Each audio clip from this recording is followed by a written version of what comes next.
Thank you for tuning into the Check Down Podcast, HTX. I'm your host, Robert Lopez, with my co-host, Roy Swan. Check Down Podcast, HTX, brought to you by C4 Bat Company, Issa Cookie, Ferrari Michelada Mix, and Rick Web Design. Roy, it's been a long week. Yeah, man. How you doing? I'm good, man. How about the XFL, man? How about that, man? Bankruptcy. I did not see that coming. I saw where it says they owe the University of Houston $300,000. Wow. What? Didn't they get a new field out of that? I don't Did they know. get a new field? I don't. Oh, maybe did they get new turf? Maybe I don't know. I think so, yeah. I think they got new turf. Wow. Yeah, it showed that. Ladies they and owed gentlemen, them I apologize. Julio Ramirez is our producer. He's back behind the mic. It's all right. $300,000. Wow. That's crazy. I didn't see it coming. I didn't. I thought it had a better start than it did years ago when they first started. I think it did. It did. COVID-19. Yeah. Dude. Coronavirus. That's crazy though. Why though? Like, I don't understand. Because it was so productive. They had players productive. They had players get second chances in the NFL. Yeah. The NFL. Coronavirus killed it, man. Coronavirus. Damn. Destroyed the XFL. How was your weekend? Good, man. How was your birthday, man? It was interesting. It was interesting. It was a long night. It was a long Sunday. Yeah, I sat there while I was playing 2K. I know you were. You're like, I'm on my way to the NBA Finals. What you need? I was, I was on there living my hoop dreams, man. Yeah. And Robert called me talking about taking a shot, so we took some shots, man. Ooh, we had an internet party. These internet parties are. Hey, they're pretty live. I like them. Excited, man. Yeah, that's the first time you're doing that. I watched Lil Kiki and Lil Flip argue about who's the freestyle king last night. Really? Yeah, it was. They both had pretty compelling arguments. Dude, Lil Flip likes my wife's pictures all the time. Oh, man. I don't appreciate it. It's all good, though. Lil Flip, you better watch yourself, man.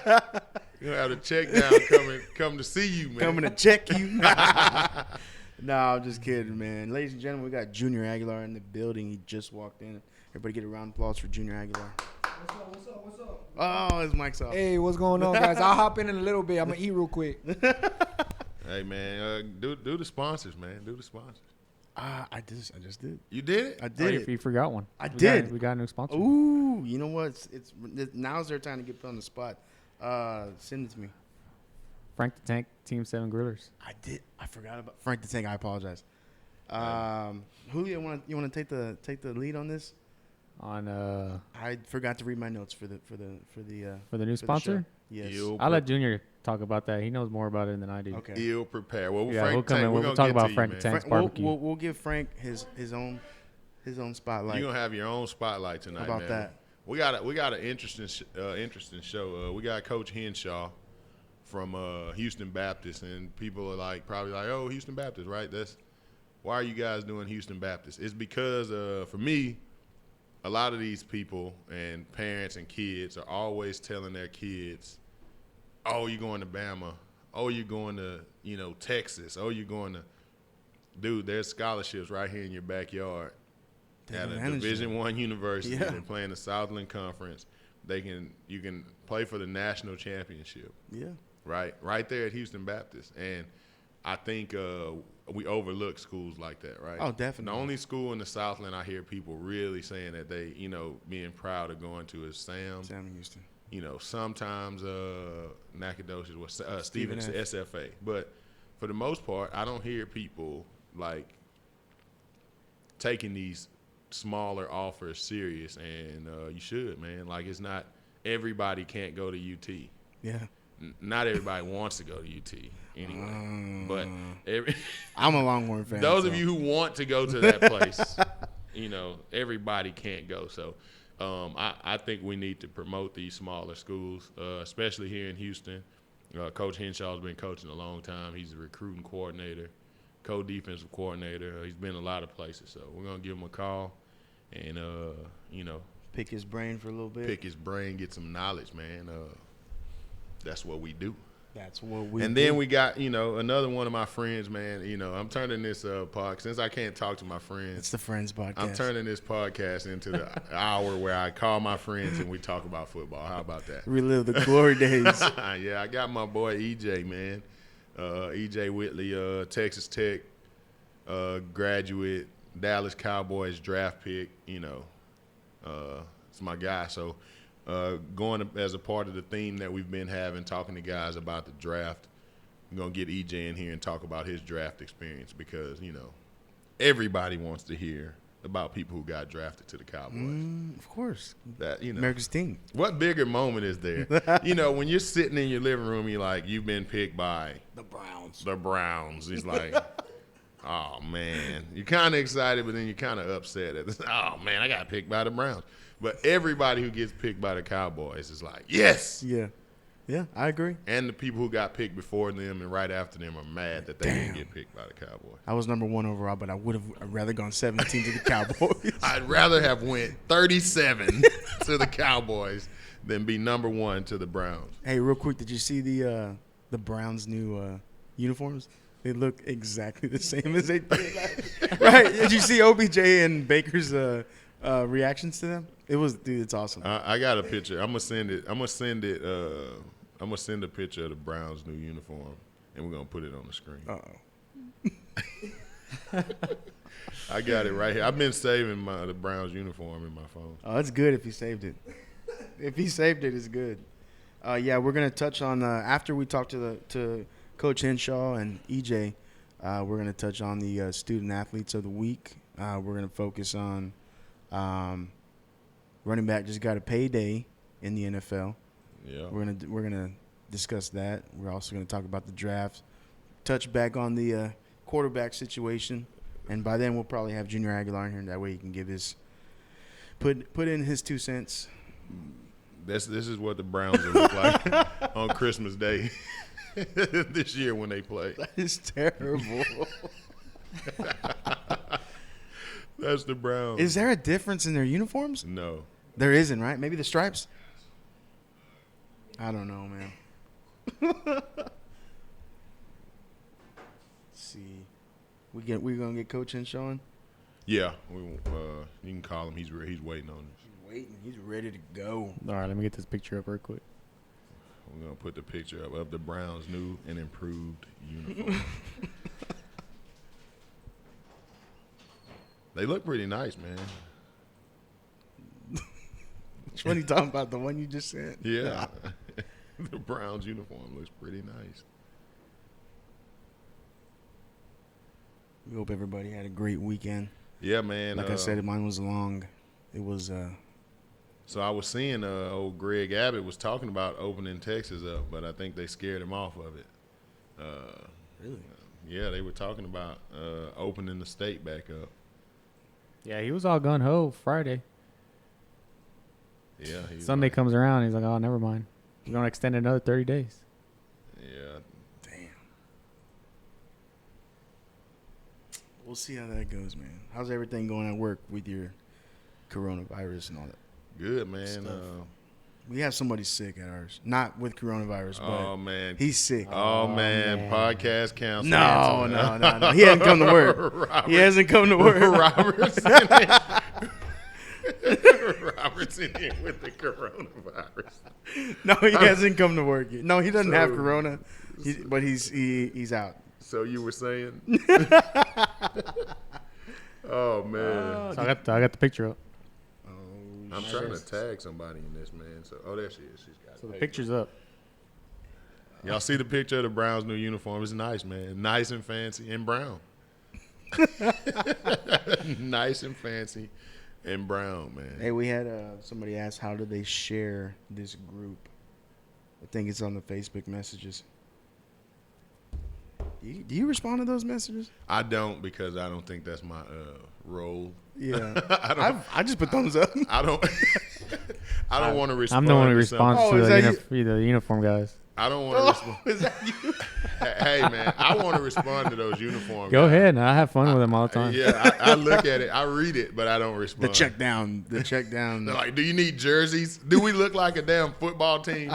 Well, is there anything showing? you're a big dude, bro. I'm saying, is there anything? But there's got to be like 21 Yeah, true. other people. Is there anything showing that we're about to We start do have a lot team? of people that come in though. So Like, dude's like, do you need shirts? No, we don't need shirts. Oh. Idiot. I always wait till they send the price over, and then I try to like Haggle them down. haggle them down. Like, around dude, with 'em. somebody offered me this for next day shipping. did you grow a tad bit, Jose? Come on, man. Of course I did. Who said that?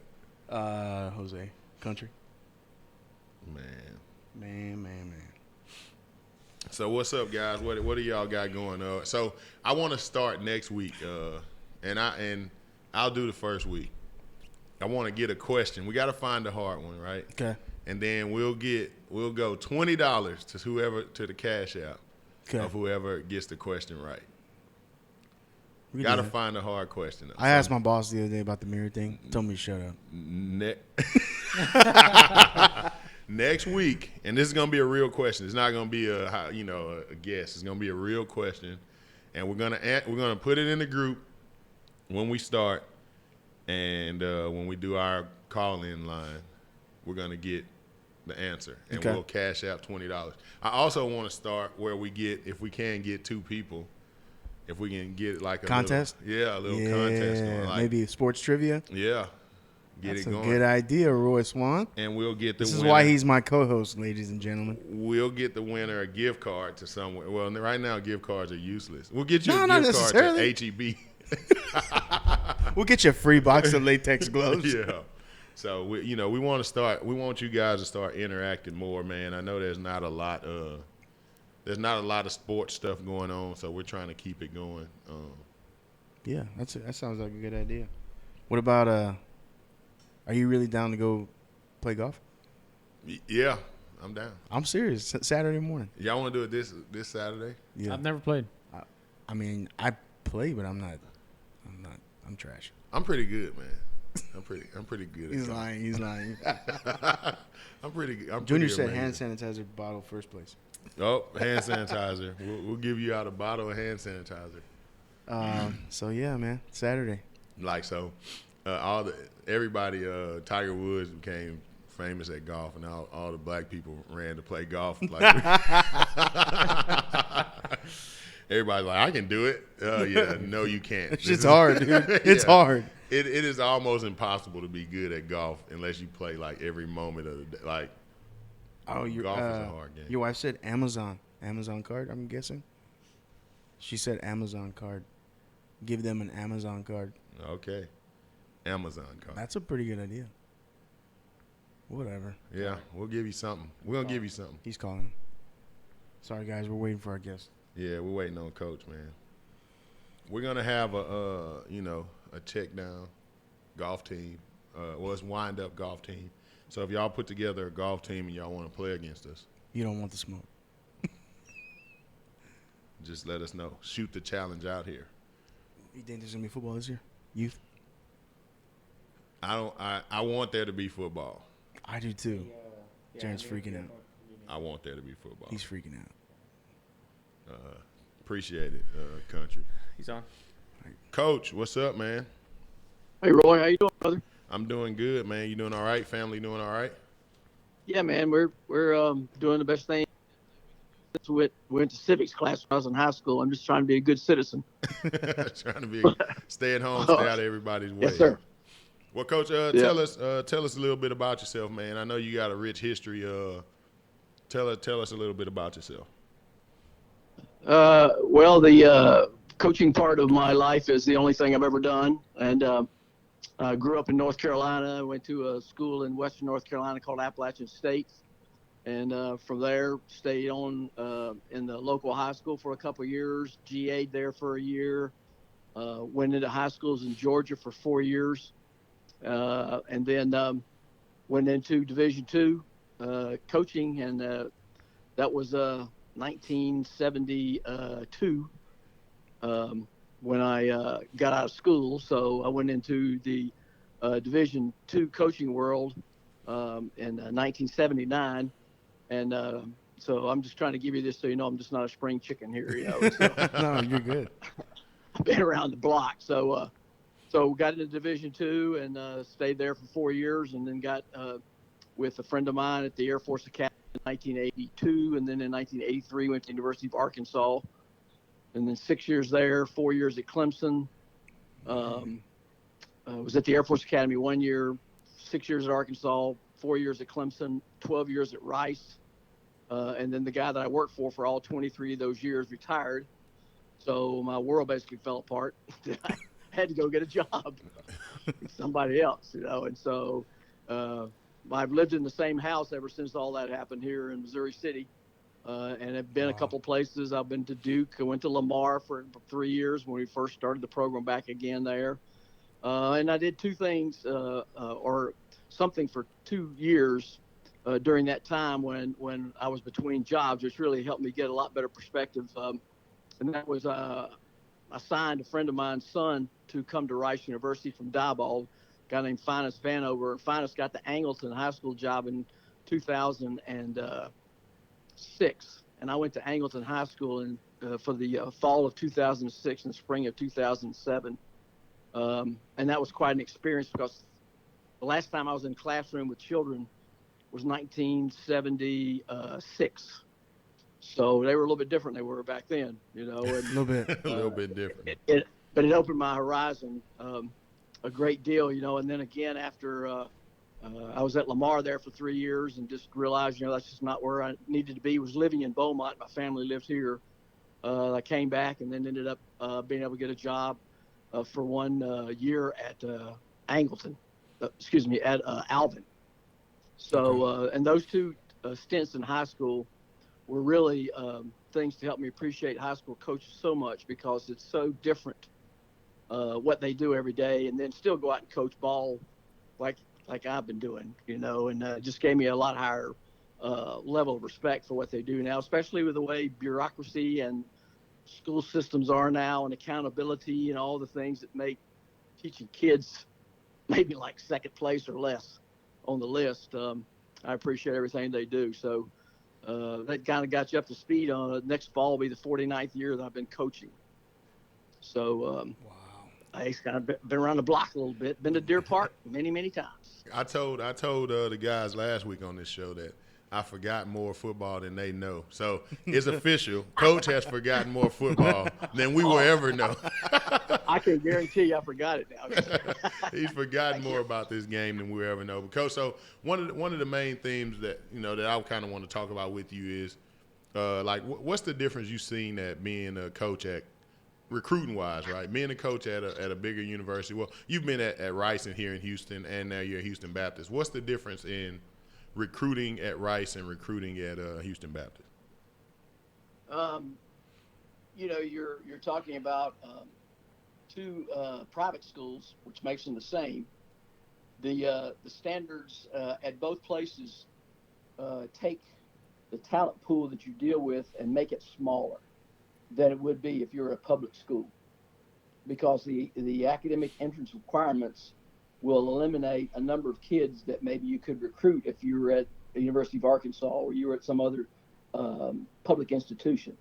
So that has similarities there. The thing that separates it is obviously you can go to Rice and they can tell you, come on here, we're going to go to one of 5 bowl games that Conference USA has. And our claim to fame obviously is that we would be becoming a playoff team. So there are things out there that they can appeal to kids sometimes that makes the big difference. And the social media part and what it does sometimes for kids' egos and what they see maybe as important things sometimes are fed by the larger school.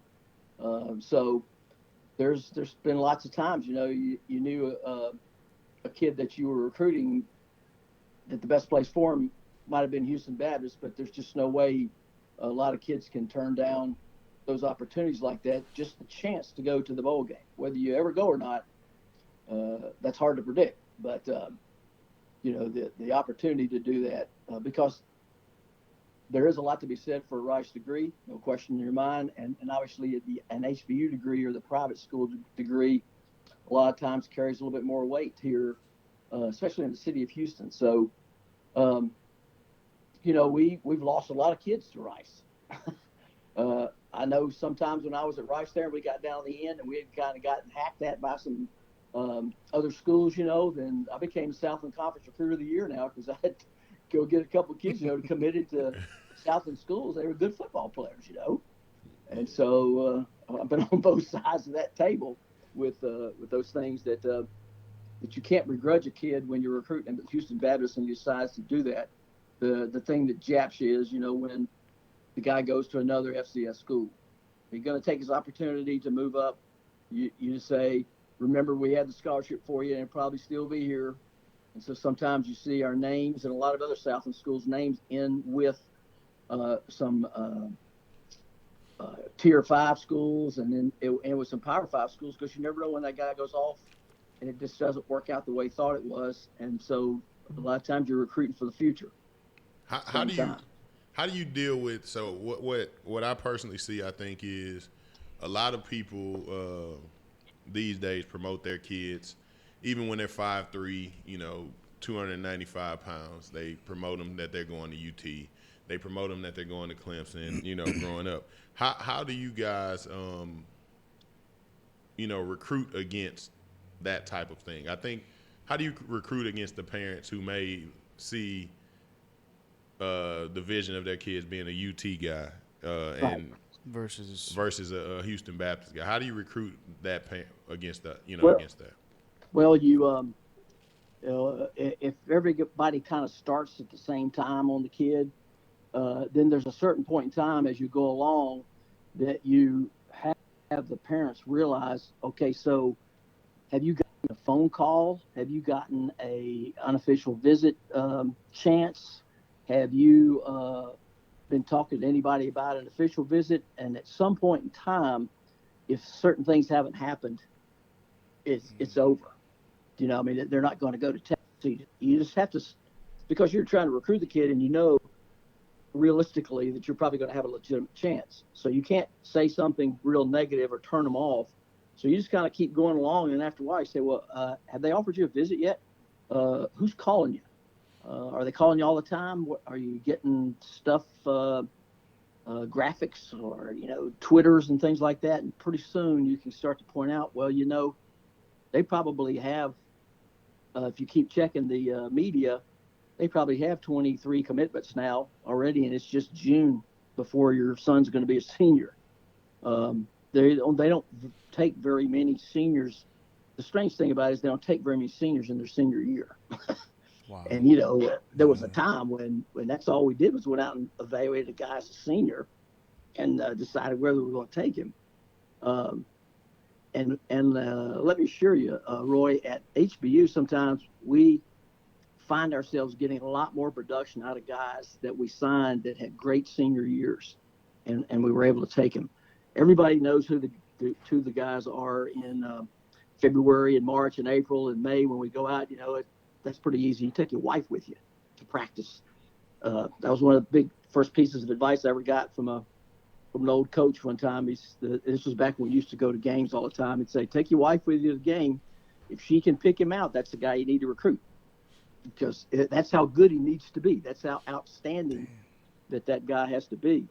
So, you're trying to make sure they understand at some point here, if you're not getting an offer, it's over. And it's a lot earlier, obviously, than it ever was before. So that's why those camps in the summertime have become very important for that, because if you don't get much offering out of the camp that you go to, they're just not going to really come and watch much of your stuff anymore. And sometimes that's what I say. We get guys that just weren't quite good enough in the spring for some reason, or didn't have great junior tape, came out and could have played at Texas after their senior year. But, they're not waiting on anybody to finish their senior year and then decide on what they're doing for the most part. If that makes any sense about, at some point in time, you have to get with that dad, say, has Johnny got an offer now? And pretty soon they kind of wake up and realize if they're listening, yeah. They'll fight it for a while. But pretty soon they have to realize, hey, Johnny's getting HBU and Stephen F. offers, and that kind of stuff, maybe that's what is going to be the reality, not what I thought it was going to be. Yeah, And so that's why you can't get real negative with them in that process there, because you're just going to kind of try to ride this to the point where maybe everybody wakes up and does that. Because um, the the thing about the recruiting a kid sometimes is when you ever have a chance to go visit with them, and you go sit in the living room, or you have them come on your campus, and they're sitting there, and you ask Johnny, "Hey, Johnny, what did you think about something?" And the dad answers the question. You say, "Well, say, Johnny, what about?" And then the dad answers the question. So in just a couple of minutes, you realize who you have to recruit. you got to recruit the parent Right. away from a pipe dream. You're not like it's. I feel like it's an unfair. When you're recruiting the parent away from his dream versus recruiting the kid to at a chance to live his dream. That's got to be hard. But my That's yeah. my next. You go ahead, coach. Sorry. Well, I was just saying. I mean, that's the hard part, and I'm a parent that has three grown daughters now, and all three of them were Division I athletes that went and played their sport on scholarship at at Rice. One was at Rice, one was at University of Arkansas, and the other one was at Texas A&M. And so you can get caught up living your life vicariously through their successes and all the things that they do. And sometimes you don't watch out. You're thinking you're the one that you're the one that made that happen. That ain't the case. That ain't the case. So, I know there's all kind of forms of things right now, Coach. Let's say I'm a kid, right? We just talked about high school seniors.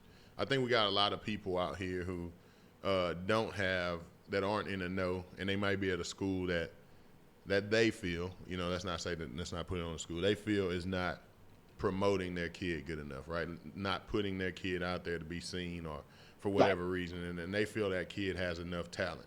How do I get that kid? How do I get you to see that kid? How do I get that kid? Not just you. How do I get a college coach to see that kid if I don't feel like my school is doing enough to promote him? That's a great question, Roy, and I have been in touch with that kind of concept there a lot of times in the recruiting process here in the last 15 years. And what I try to tell high school coaches is that if you got a problem with a parent who thinks that you're not promoting their son, then let me know and let me call them, because I don't know of started recruiting the state of Texas in 1984. And the only time I wasn't here was when we were at Clemson those 4 years doing it. I've never been in a high school in Texas where a high school coach did not promote every player on his team he thought was a player, whether it was Gary Joseph, John Snelson, whether it was High Island. I mean, all the coaches in Texas do a great job. And we're not going to ever take a player based on what the 7-on-7 coach says or their trainer says. We're going to talk to the high school coach, and we have to get his recommendation on the kid as a human being. The thing that parents don't understand sometimes is that it's my job, for instance, in my area, to determine who the players are to fit our program, and that's determined by the fact that, okay, here's Johnny's video. That's Johnny's resume. That can't change. I don't care what you tell me. That's it right there. The process of the going through and do the evaluations in springtime and watch spring practice or watch athletic period and be able to see Johnny do his thing. Um, and so it's not a place that I know of where guys weren't promoted, because I have an area just like every other coach on our staff has a geographic area. I see all of my coaches every year, at least once. And I don't. It's almost like the NFL that there's many guys we don't miss out on anybody, or at least getting a name, and then all the other recruiting services that have names. So it's hard for a guy not to be heard of or seen. And so I've run into the same thing in college before when a couple places I was at, I was the NFL liaison for the scouts that would come in, get them set up, and all those things that people have on their staffs. And I would have kids sometimes say, well, you didn't get me in the NFL. I said, well, I beg to differ with you, because when that guy came in, he wanted every senior's name, and he watched every video he wanted to. And then that's his job, because his butt's on the line, to make that grade on your performance on the field. And so all I do is I answer his questions. Does he work hard? Does he come to practice? Does he hurt a lot? All those things you want to know off the field. That's the only questions I answer. I don't tell him, hey, this guy's probably good enough. You guys ought to draft him. And so it's exactly the same way with me or our coaches and any college coaches. I don't know of any guy that will go in and a high school coach will say, you need to sign Billy, and he hasn't even seen Billy. And that's almost what parents are saying. Yeah. Nobody knows that Billy's here. Well, that's really not it. And so the services, the travel that we do, and the way high school coaches, they send out stuff all the time to us. I find it hard to believe there's a kid that, unless he moved in from somewhere, nobody knew about it beforehand, that we would, or you would run into a situation where we would not know a guy because the high school coach was not promoting him. The other thing that happens is a lot of parents don't realize, because Johnny doesn't communicate with them very much, he's not academically qualified. So you back off right away. I mean, I know when we're the year I coached at the Air Force Academy, and then the years at Rice, many times you had to discipline yourself to go into the counselor's office first, because if you went and watched him on video or watched him work out or something, you liked it, but he wouldn't be any smarter in February than he was back in the May before. And so you have to get that transcript to make sure the guy has an opportunity to go to school. And sometimes little Johnny didn't tell him exactly what his GPA was, or how his test score and his GPA matched up. But still, a coach always tells you the guy's a player. He just says you better check his academics. Yeah. And so coaches are very upfront, and they do a good job here in the state of Texas now. This is a great place to recruit. The state of Texas is. Hey, Coach, so whose job do you think it is to get a kid recruited? Say that again. Whose job is it to get a kid recruited? The kid's job is to get himself recruited, because he's got to put something on video that makes me want to recruit him. Wow. I'm not going to go. Just what Roy said earlier, Coach. We got a 5'11", 260-pound offensive tackle here. He's got a great heart, big heart. He really works hard, and that's fine until he plays that 6'5", 300-something pound defensive lineman that has a big heart and plays hard. And so the kid's job to get that done is, what is your resume when we cut on that video? So, there's certain statistics that when you look at, when I get a prospect sheet on a high school, and I see, just an example, 5'9", 215-pound offensive guard, probably not going to look at it. That's going to be kind of a waste of time. Yeah. So there are some things God gave them that help them get recruited. Size for one, speed for another. But then you got to put that resume out there on that video so that it catches our attention. And then bingo, we're off to the races with whatever level he's going to end up at. Okay. So is that answer? No. That question. Who gets the kid recruited? That's a great answer. Because I think we run into a lot of maybe parents that think it's the high school coach's job to get a kid recruited. Wow. I mean, as I said before, those guys do a great job. I'll go to, I've got like down toward G-Ball and Palacios and Corpus, Hallettsville, all those places out there. I'd never been to a place where Coach didn't. When I went in there, he's got his prospect sheet ready. He's got the guys on his team that he thinks can play. Sometimes he has them rated by the level he thinks that they can play at. He has phone numbers, addresses, Twitter accounts, emails, whatever it is I need. All of this is here, and we're ready to go. So he's not holding back anybody from being recruited by the lack of information. So that was my next. Okay, so that was my next question about Twitter. I've always heard a lot about, recruiters and college coaches look at your highlights on Twitter and social media. How big, as times have changed, how big has that become a tool, or how has that become more useful to what you have to deal with, or has it at all? You can go to a kid's Twitter account. You don't have to go to uh, Bill Smith's Huddle, because most kids have huddles. You just go Bill Smith Huddle, Google it, and you get Bill Smith come up, and you can look at his games, or you can look at his Twitter account. Most of them post their huddles on there, which has their highlights. So it helps you maybe run a guy down, have all the information in one place. But here's the biggest thing that is something in the last 3 or 4 years, I think, that we found out. Have you ever seen a guy look bad on a highlight video? Negative. You're right. You're right. You're right. Negative, Ghost Rider. I don't get that. Everybody looks good on the highlights. For a little bit of an extra cost, then you can get in with Huddle, and you can get any high school game in the United States of America that you want to watch. Obviously, that's allowed Huddle to copy it, or they have it. And so what we've done is, when we find a guy that we use their highlight video to find out whether or not he's getting our interest. And if he gets our interest, then we're going to watch a guy in a game or two. Now, that is laborious.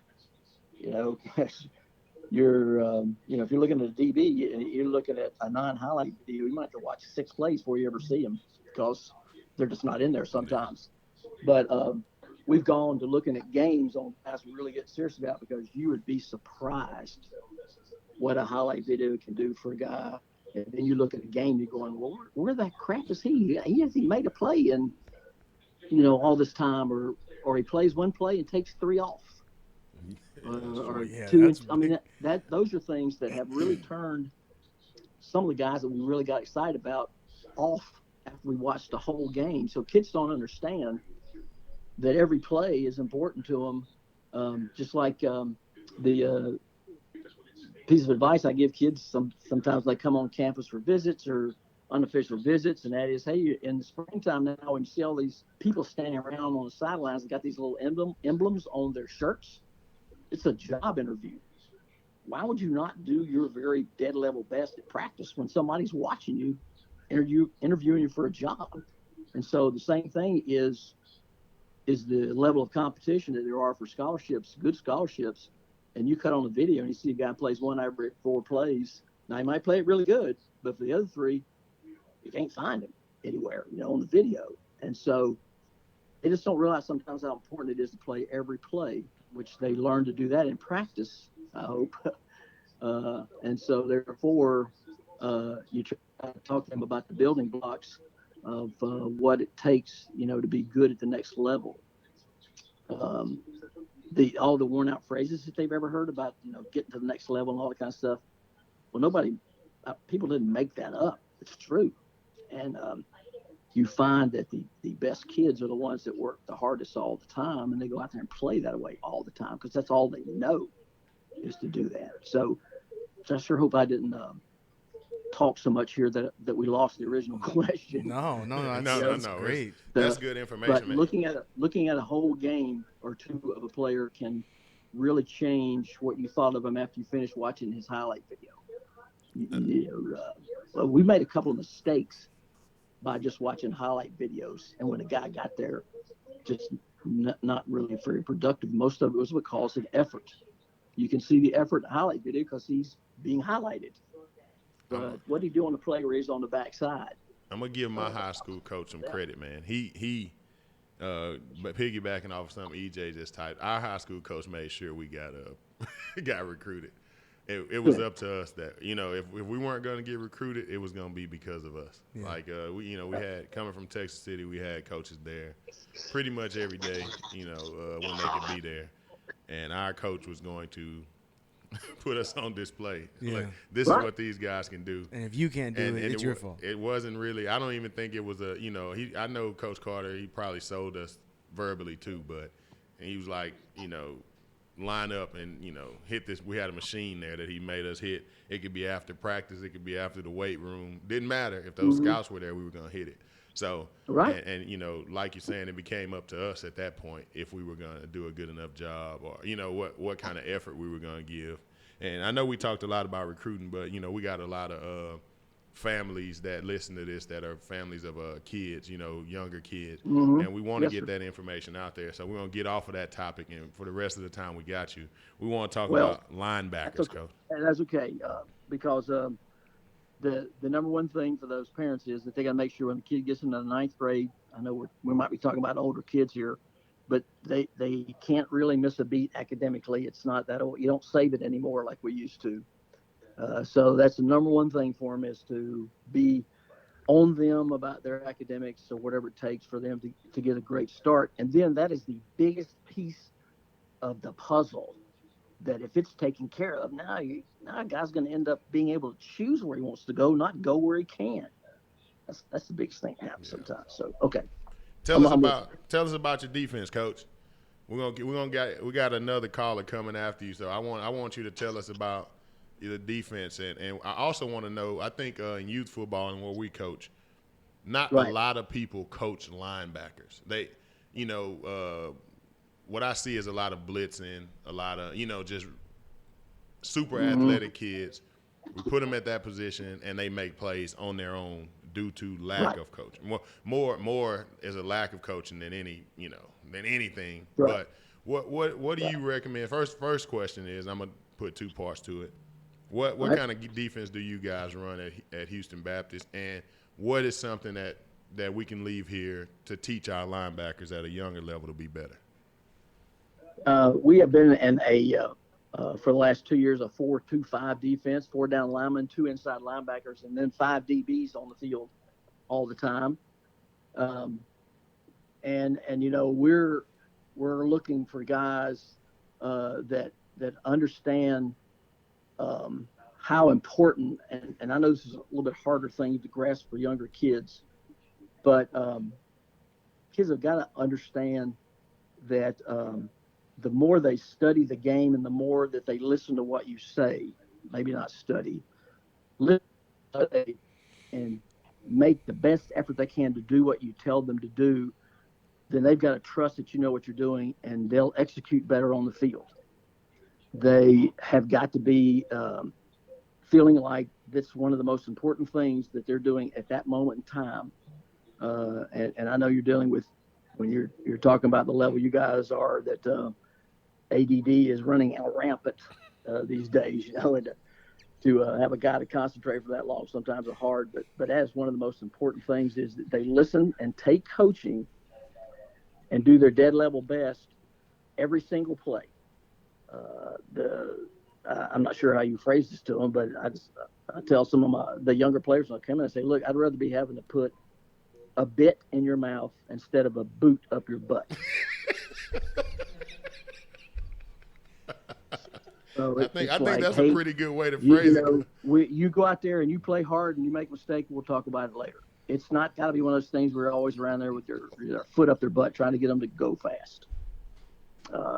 I'm not. Is that applicable to the level that you're referring to? Yes, to understand it's effort. Yeah, I think that's a big thing that we preach. Touching back on something you said earlier, something that I tell the kids that I coach is like, I gotta see you on film. I gotta see, as coach, I gotta see you doing something that's different than everybody else. Correct. If you're not doing something that's different than everybody else, then you're just everybody else. That's something that I preach is, my linemen, get down the field, go make a block, go. I always scream out. I tell them, I don't want to give these. I got people watching now that want to learn how to coach from me too. But I always tell them that blocking those secondary players is a touchdown block. That's what I call it. So if you get past that linebacker level and you go up there and you start putting hands on the DBs and on those, you got 5 DBs out there. As a lineman, I love that, right? Because that's less weight. That's less weight on the field. Good. And that's more, guys that if I get my hand on a DB, as a good lineman, I want to win that matchup. But you as a defensive coach, you love that because now it's way harder for me to get my hands on that DB out in space than it is for me to get a hand on a guy that's lined up right in front of me. So it's a matchup thing, but the mentality for me of teaching the kids and as a former lineman is if I see a bunch of DBs out here, I like it. I know I got to chase them. I know I can't get to them, but in the run game, I'd rather hit a extra corner than I would, another linebacker. So Right. That's kind of what I try to promote to the kids. Effort. How old are the kids that you're working with? Right, my kids that I'm working with are 10, 11, and 12 right now. And that's a good piece of advice that when we're looking at offensive linemen, recruiting offensive linemen, one of the questions you ask is how much is he on the ground? Because today the blocking is so much higher than it used to be when I was playing against the wishbone and split back veer and all that back in the day. I tell my players that when I was growing up in the 50s, everything was black and white. The TV was black and white, everything else was black and white. And then they had American Graffiti and everything turned to color. That's when I got older. But the thing is that when we're looking at offensive linemen, it's okay. So this guy's blocking at line of scrimmage. Then he's down there doing what you said. He's messing with a linebacker. Then he's down there messing with the secondary guy. Hey, this guy doesn't ever fall down. So you're telling them some sound things for that position that are going to help them be better players down the road, and will also help your offense be more productive because they're downfield blocking. They don't ever hit somebody and fall down. Then it's a 1-for-1. Don't be a 1-for-1 guy. Yeah. If you can. And what we try to tell our linebackers that you want to talk to those guys is that the defense is a wheel and the hub of the wheel is the linebackers. If you ever look at great defenses around, most of the time they got a great linebacker. And so they're the guys that got to be they're the knockback guys. When you get a chance as a knockback tackle, we have I'm afraid I'm getting away from what you're. No, Coach. No, this ain't about us. This is about you. They got to learn about bringing their feet with them, Roy. They got to be able to get in a position where now they can make a tackle and run their feet, and not extend and dive. This is our head coach has a pet peeve about this. We recruit guys on defense sometimes, and we look at them and he calls them toe slingers. And you've looked at video where a guy goes out there and makes a tackle, slings around, leg whips about 4 people, and makes a tackle. And he calls them toe slingers because they're not really getting themselves in position by running their feet and traveling their hips up to the guy to make a tackle. So he calls them toe slingers. So, and we don't recruit them. I'm telling you, we have a guy that was a good player the other day. He said, "Nice toe slinger." I said, "Come on, coach." No, so they just don't change. So when you're working with those guys, it's teaching them how to just step on their toes and how to take those arms and extend it now. And, you can't use words that you and I were coached with before, like use your head, get your head across. Yeah. Some of the things we used to use to try to be descriptive now. So you're always talking about their eyes being up, their eyes being open. And making sure that they're getting close enough to make a good tackle. And those are the guys we'd like to see as linebackers is when they hit somebody in the middle. Now they're frontal assault, that they're knockback guys, and then they become the leaders of the defense at the same time. So they got, at that age, they can kind of understand how important their job is, about knowing what to do. You're just trying to really get their football intelligence as high as you can get it at that moment in time in their life. Okay. That's great. We find ourselves getting more and more guys that have very low football intelligence because they're just not. I mean, might have Madden intelligence, but they don't have. Sometimes they don't have football intelligence, but Madden intelligence. Yeah. and that's not on all Madden either. That's on rookie level Madden. Hey guys, we're talking to Coach Roger Hinshaw from Houston Baptist. Man, this is Coach. I could keep you on the phone all day, man. But what we're gonna have to do is we're gonna have to get you. I'm gonna email you more, and we're gonna get you back on here, man. And me and my host Robert, we want to get out there, man. Can you get us out there to a Houston Baptist game? Man, we can hook you up. What are you talking about? Yeah, Absolutely. Man. All right, Coach. Absolutely. We definitely anytime, and probably one of the best things to do is once all this clears up and we get started in the fall, it'd be great to come out to practice one day. That's where we really kind of get to see what's going on and how kids are and all the things that we talk about. I'd love to have you come out to practice one day so we can just, whenever we get that schedule set and whatever it is, I'd love to have you do that one day too. Coach, the more you get to know me, you'll understand I'm a football fan. So you invite me to practice, you're going to be telling me, hey, I meant 1 or 2. I didn't mean for you to be out here. Oh, week. No, That's the next type time of guy I you like, bring your man. dang whistle with you. There you go. Yeah, man. Well, hey, Coach, I really appreciate the time, man. I think you gave us a lot of valuable information.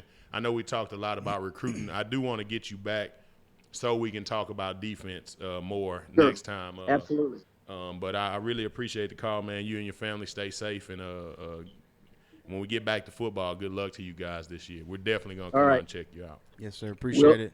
Hey, call again anytime. Thank you so much. All right. Okay. See you. Bye-bye. Bye. Hey, what? He can go on. Hey, and that's good information. Coach is good, man. But what did he say to put in their mouth? I don't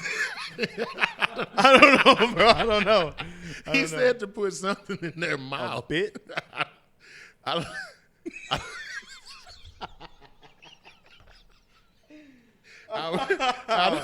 Did anybody hear what he said? I don't want to put this in your mouth.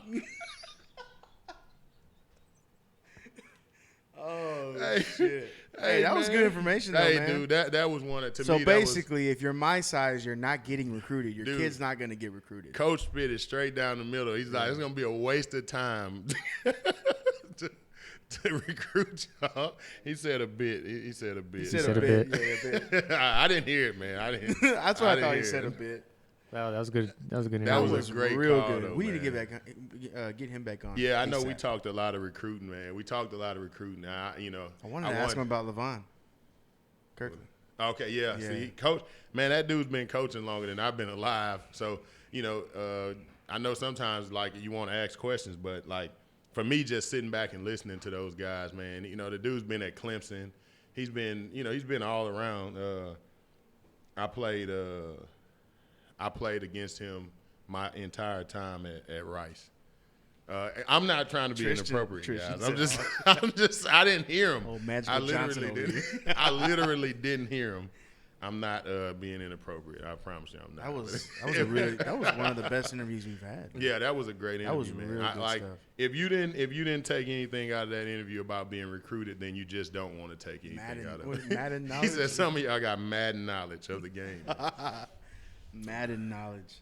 But yeah, man, keeping awesome. going. That we gave Coach a lot of time to talk there. Yeah. But if I didn't have EJ coming, I probably wouldn't have hung up because I think we could have learned a lot from him, and we're definitely gonna get him back on. But Hey, so I've heard a lot about kids getting recruited because of Twitter, but he made a valid point that I didn't even think about.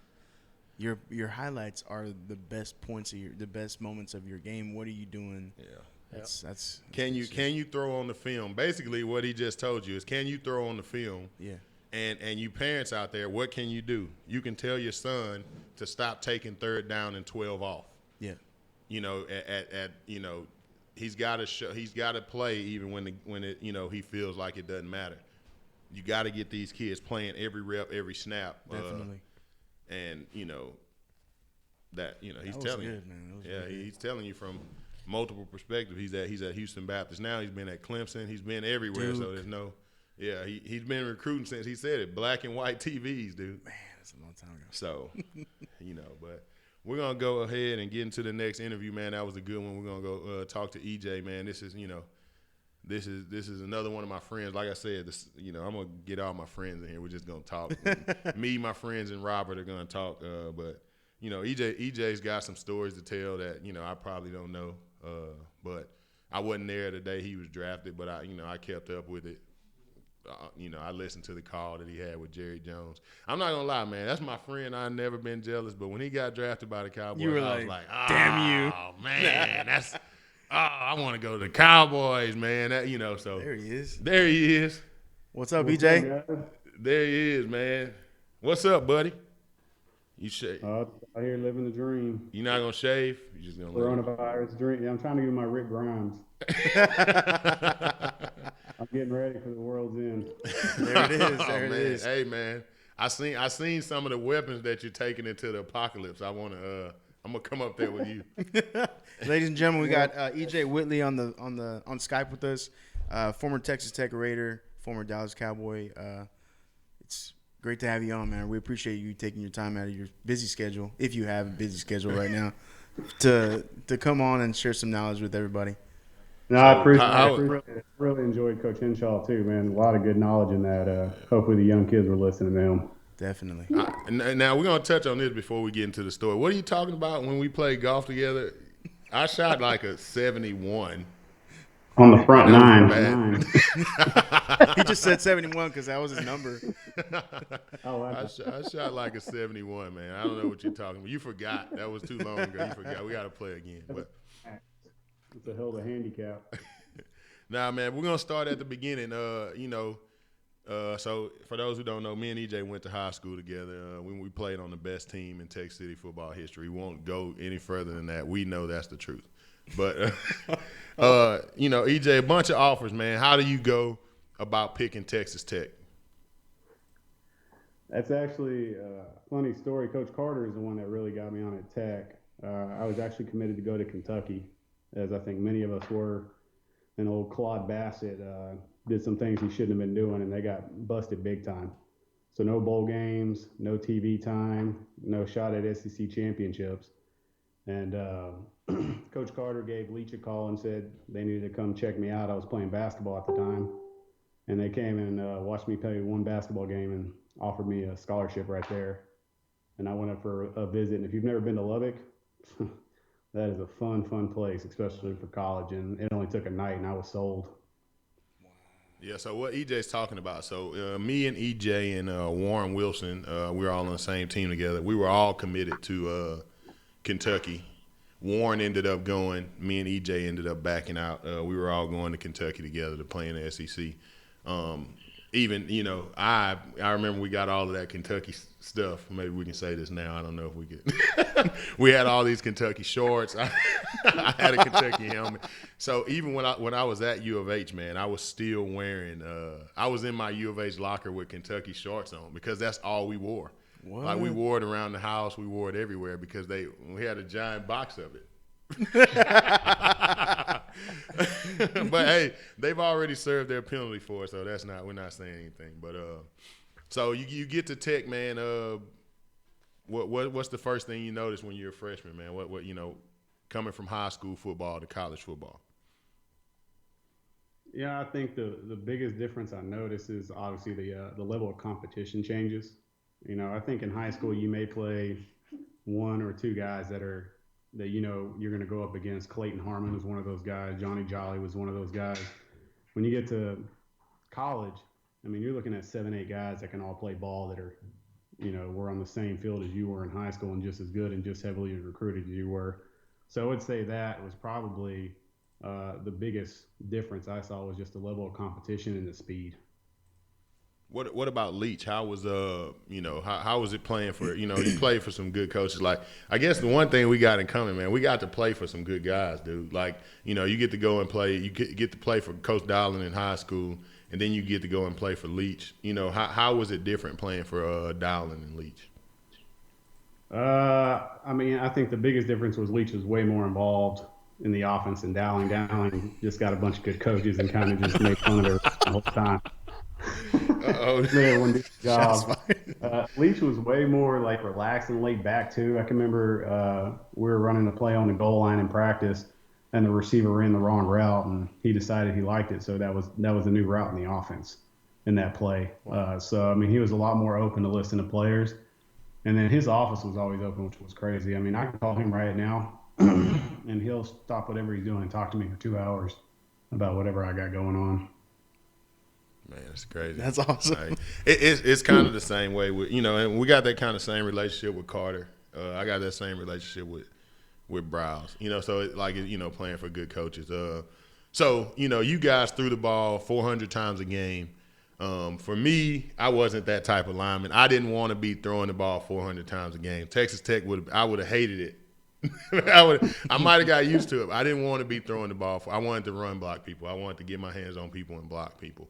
How did you and you came from that offense, right? In high school, that's all we did. We didn't really pass the ball. How did How did you change the type of lineman you were from high school to college and adapt to that system? I think I was built more to pass block.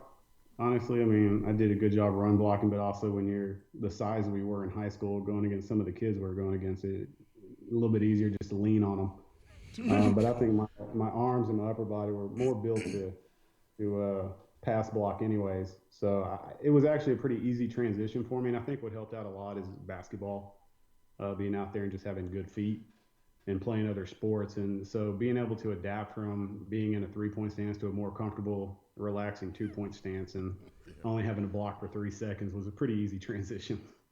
Hey, what is your while at Tech? What was your most memorable moment while you played ball there? I'd say it was my freshman year. We went to College Station. We were down 17 in the fourth quarter. We came back to end up winning the game, but I had the big block to get us in field goal range, and then I had the block on what we called a missile or middle screen to Nehemiah Glover, who played at Lamarck, where I got the final block to let him in the end zone to beat them. So coming back 17, my freshman year in College Station was probably my biggest memory. Man. So I hear that Lubbock and College Station, the atmosphere. I'm a Longhorn fan, so I hear that. Oh, he just smiles. So I hear that the atmosphere during the games. I've never been to Lubbock. I've been to College Station, just not to a game. I hear the atmosphere is unreal. Is that really how it is? Yeah, Lubbock's different. It's. I mean, there's not much else up there but to literally party and play football. And so, I mean, those guys, when they came out, it was more of, I would say, an SEC crowd. Okay. At the Jones is what we called it. And, I mean, I know they had to put tarps up because they were throwing, fruit punch on the players as they walked down. You wore white if you were opposing. So they had to put tarps all the way down. We had our professor, who is a professor in science, would actually sit in the corner as they came out, painted up, yelling at everyone as they came out on the field. So the atmosphere there was incredible. Now it was real friendly when you were there, but once you got inside the stadium, it was another level. What's the worst place you ever played, EJ? What the worst fans? Who? Colorado. Colorado. Before we left the locker room, Coach Leach said, "Keep your helmets on at all times." As I walked out, I had about 4 or 5 batteries hit me in the head. There were young kids in the back cussing profusely at Cliff and us, and it was Colorado was by far the worst place I've ever played in my life. I mean, they were rowdy, and very, very violent. Colorado. See, you would think it would be. I don't know. I don't know. Is there anything else to do in Colorado? I thought it'd been like here in Texas, rival or something. When we played Texas twice, now we weren't in those games, and they probably knew we wouldn't be. But Texas wasn't that bad to us. Louisville, it was horrible. Yeah. Like when I went to Louisville to play, we went up there twice. That was horrible, man. They would, like you're saying, they were throwing stuff at us, drinks. You get in the locker room, you get to the first beginning of the game, and they pour beer all over you, everything. And now locker room's coming right out of their student section, and you got to pass underneath them, and they just take stuff and pour it on top. Like, it's like, dude, you let me in the bleachers, we're going to have a different little talk about this beer you just poured on me. But, it's way up high, so you can't even, can't do anything. So those fans were bad. But back to EJ. So get there, first year, you red shirt. Second year, towards the end of the season, you start. Who's your first start against? First start was second game of the season against Ole Miss. How'd you do? I did well. Pretty well. I was supposed to go out for just a missile of running back screen to the left, and I ended up playing the whole game. We ended up beating them, and Eli Manning was on that team, so that was kind of fun as a freshman to beat someone with that kind of status. But, yeah, I played pretty well, but I didn't have a whole lot of competition, to be honest with you, at that left guard spot. Well, hold on. Stop. Easy. All right, man. So, the next year you come in. So, tell us about the quarterbacks you played with. You guys threw for like 3 million yards while you were there. Who are the guys that you played with? Who were the quarterbacks while you were there? Cliff. So my freshman year was Cliff. He threw for 5+. The second year was BJ, who a lot of people know was just setting all kinds of records. I think he finished with 5,800 yards and 52 touchdowns that year. A lot of people don't know he actually tore his ACL first Big 12 opener against Iowa State, celebrating in the end zone. And so he played with a torn ACL the rest of the Big 12 way. Wow. Then I had Sonny. I think Sonny threw for about 48, and he's at TCU now as the OC over at TCU. And then Cody Hodges, who we beat in the state championship our junior year, threw for about 4,700 yards. So I had a couple of 5,000s in there, a lot of 40-plus touchdown guys. Do you still talk to any of them? Yeah, I still talk to Cliff. I still talk to BJ. Cody I see periodically, and then Sonny I see every now and then when I go out to the TCU games to go support him. But I still talk to Cliff quite a bit, and then I talk to BJ periodically too. Sonny, he's the OC? He's the OC out at TCU. So keep moving up. How did you end up? Your senior year, you played every position on the line. How does that even happen? Just stuff happens during the game, and you got to move over. I actually started. The only game I ever started at center was against Texas there, and that was against Vince Young and those boys my senior year. And man, they were good. They were really, really good. I think if Vince wasn't there my senior year, we probably win the Big 12 and end up maybe playing in the Rose Bowl. But, it was just a matter of knowing every position and just being able to be athletic enough to move in and out, to have to go to a tough guard, to an athletic tackle, to a smart center. And luckily I was just smart enough to play center. Yeah, I weaseled my way out of that one, man. Well, I got lucky and got moved to left guard, but I weaseled that center position, man. Hey, I don't wish that upon anybody on the college level, dude. It's not an easy thing to play. I love playing center. It was a lot of fun. Hi. How you doing? Being able to control the entire line, knowing where everyone was going, know where the blitzes were coming. So it was. I actually enjoyed playing center quite a bit. It was a lot easier because a lot of people, and when they played that odds, you had that man on you, and both your guards were free. So a lot of times I had help the whole time. Yeah, you got help. So, when I was playing center, we didn't have that. We ran a run the ball offense downhill with Dimmel. And my first 2 years of playing that center, man, I just didn't feel like I felt like people were on me before I could get. You were at a disadvantage. Yeah, before I could get my my hands on. Like I could still block them, but I just didn't feel like I could handle them the way I did at guard. Just having the freedom. So, moving to guard, I think was a better move for me. I just got to get my hands on people, and I love that part of it. When those centers when there's a man over the center and nobody comes, that's a free shot, dude. You play a 3-man front and you got a guard. I'm looking over there to see if you don't send a linebacker on my side, I'm going to try to annihilate the nose guard. And that's the fun part about playing. That's a free kill shot every time, man. But just punch him in the face right off the snap. You give him one little pop to the face mask. Yeah. I try to teach my centers that right now. Damn it. That's the first. Man, it's crazy. He played Tech. I'm at U of H. That's the first thing they taught me. Snap with one hand, stop his momentum with the offhand. So you snap and give him a pop to the face mask, and you think it doesn't work against a 300-pound guy, but it does. It shocks him. You hit him in his helmet, and he just stops. He forgets that he's got that helmet protecting his face. I don't know. But so you guys who's the best player you played against in college, EJ?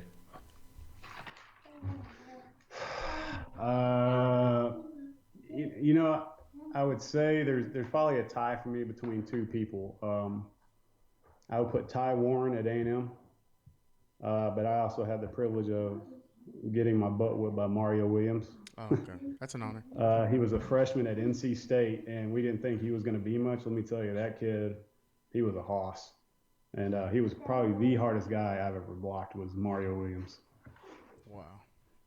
It's not something to be ashamed about. Hey, this dude goes and he's the first pick of the draft, so that's not a he's probably the hardest. He's probably the hardest person a lot of people ever had to block, So he single-handedly whooped our butts. I promise you that. That dude was. I mean, it was make fun of him all week because he was a freshman, and he came in there. He did not play like a freshman. Dude, those and a lot of times I don't know why it was in college. In our meeting rooms, those guys had the ability to take over games more than a lot of people. Those defensive ends were people who could take over a college game. I don't know why that was, man. Why do you think that is? That you know when you're playing these games, the defensive ends have so much ability to stop. Overlooking.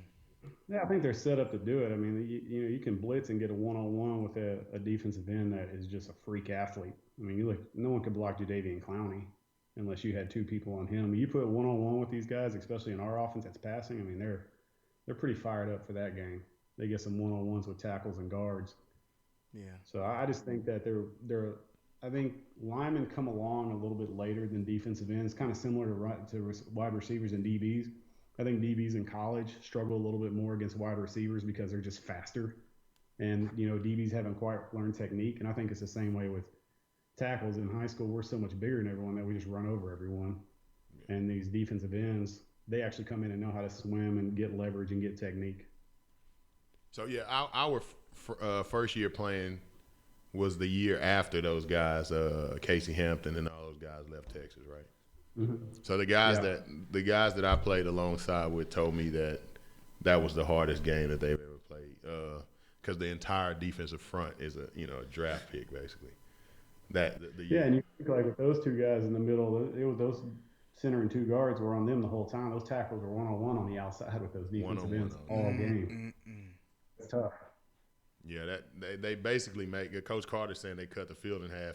You can't go that direction when you can't block those guys. But I seen it. Cincinnati had a guy that went to the Texans. I think his last name was Peak, something like that. But man, when we played Cincinnati, dude, we could not get anything going to his side. And when they would run the outside blitz and he would come inside, the dude never stopped. Like it's like you would feel like the ball is gone and he's still trying to pass rush you. Like he's still trying to get one last move to show you that I'm not going to stop. So it always kept your mind working. Like even the ball's gone, he's still in front of you moving, and then he runs down the field. We could not get anything going to the left side of that line, man. OU, you played OU every year. I played them once. And, Michigan, those guys, man, the difference I noticed in Conference USA and when we would go out and play into, Big 12, SEC type games is the second guys sometimes were as good or better than the first guy. I agree. Yeah, I think that was the biggest differences at Tech too. In general, was that I think our first 22 were pretty damn good, and then it kind of would fall off on the backside. These guys, when you look at like a Texas, a Bama, a OU, like they have three people lined up at all times that can go in and the game never changes for them. It's the same game plan the whole time. With us, you lose someone and it's like you go down at left guard at U of H. I mean, don't get me wrong, I'm sure your backup was good, but they weren't Roy Swan. No. Don't hype him up too much. Don't hype him up too much. Hey man, shout out Cougs, man. But you played against Oklahoma this year, but not this season, but the 2004 year. But their first D tackle was Dusty Dvorak, who was basically first team All Big 12. Ended up going to play for the Bears and blah blah blah. Great career. And the backup to him was I think it was Remy Odell, who had a longer NFL career than Dusty Dvorak. Like that's the two guys. So when you're usually like at U of H, the starter, and at these other smaller schools, this is nothing against the backup. The starter is probably a guy who can go with anybody, right? He can compete with anybody. That second guy is a guy you can take a break against as an offensive lineman. Yeah. It's a guy who you can, okay, this guy's not that good. But when you're playing against the OUs, the same story in Michigan. The guy in Michigan was first team All Big 10. His backup was the number 10 pick in the draft 2 years later. Wow. Like, so these are the guys. This is the second guy, right? This is not the guy that you start the game against. This is the guy who comes in on 3rd and 1 full of energy. That's the number 10 pick. So it's like the depth. Yeah, the depth. I get the best guy I played against was Haloti Ngata. And my story about that is Haloti wasn't, to me, even the best D lineman on. They had a Samoan guy who was a speed guy, and they had Haloti who was a power guy. That Samoan guy gave me hell. I loved it when Haloti was on my side. Guess what? Because we were both big and we were both going to try to lean on each other. And that was that. This other guy was doing, he was strong, fast. You know, it's like that. That's the kind of stuff that, gave me. EJ probably would have loved blocking him, because he's going to get his space from him and extend him. That dude was, he was all over the damn place. And I couldn't get my hands on him. But I like the speed guys. yeah, not the big giants, but all right. Now we're past. Let's talk about going into the draft. You finish your senior year. What are the agents telling you about what's going to happen at the draft?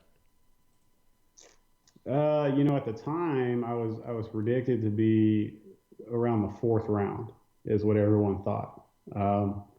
So at Combine, I did really well. I think I was in the top 3 in all of the athletic stuff. My bench wasn't great, but it was still good enough for them.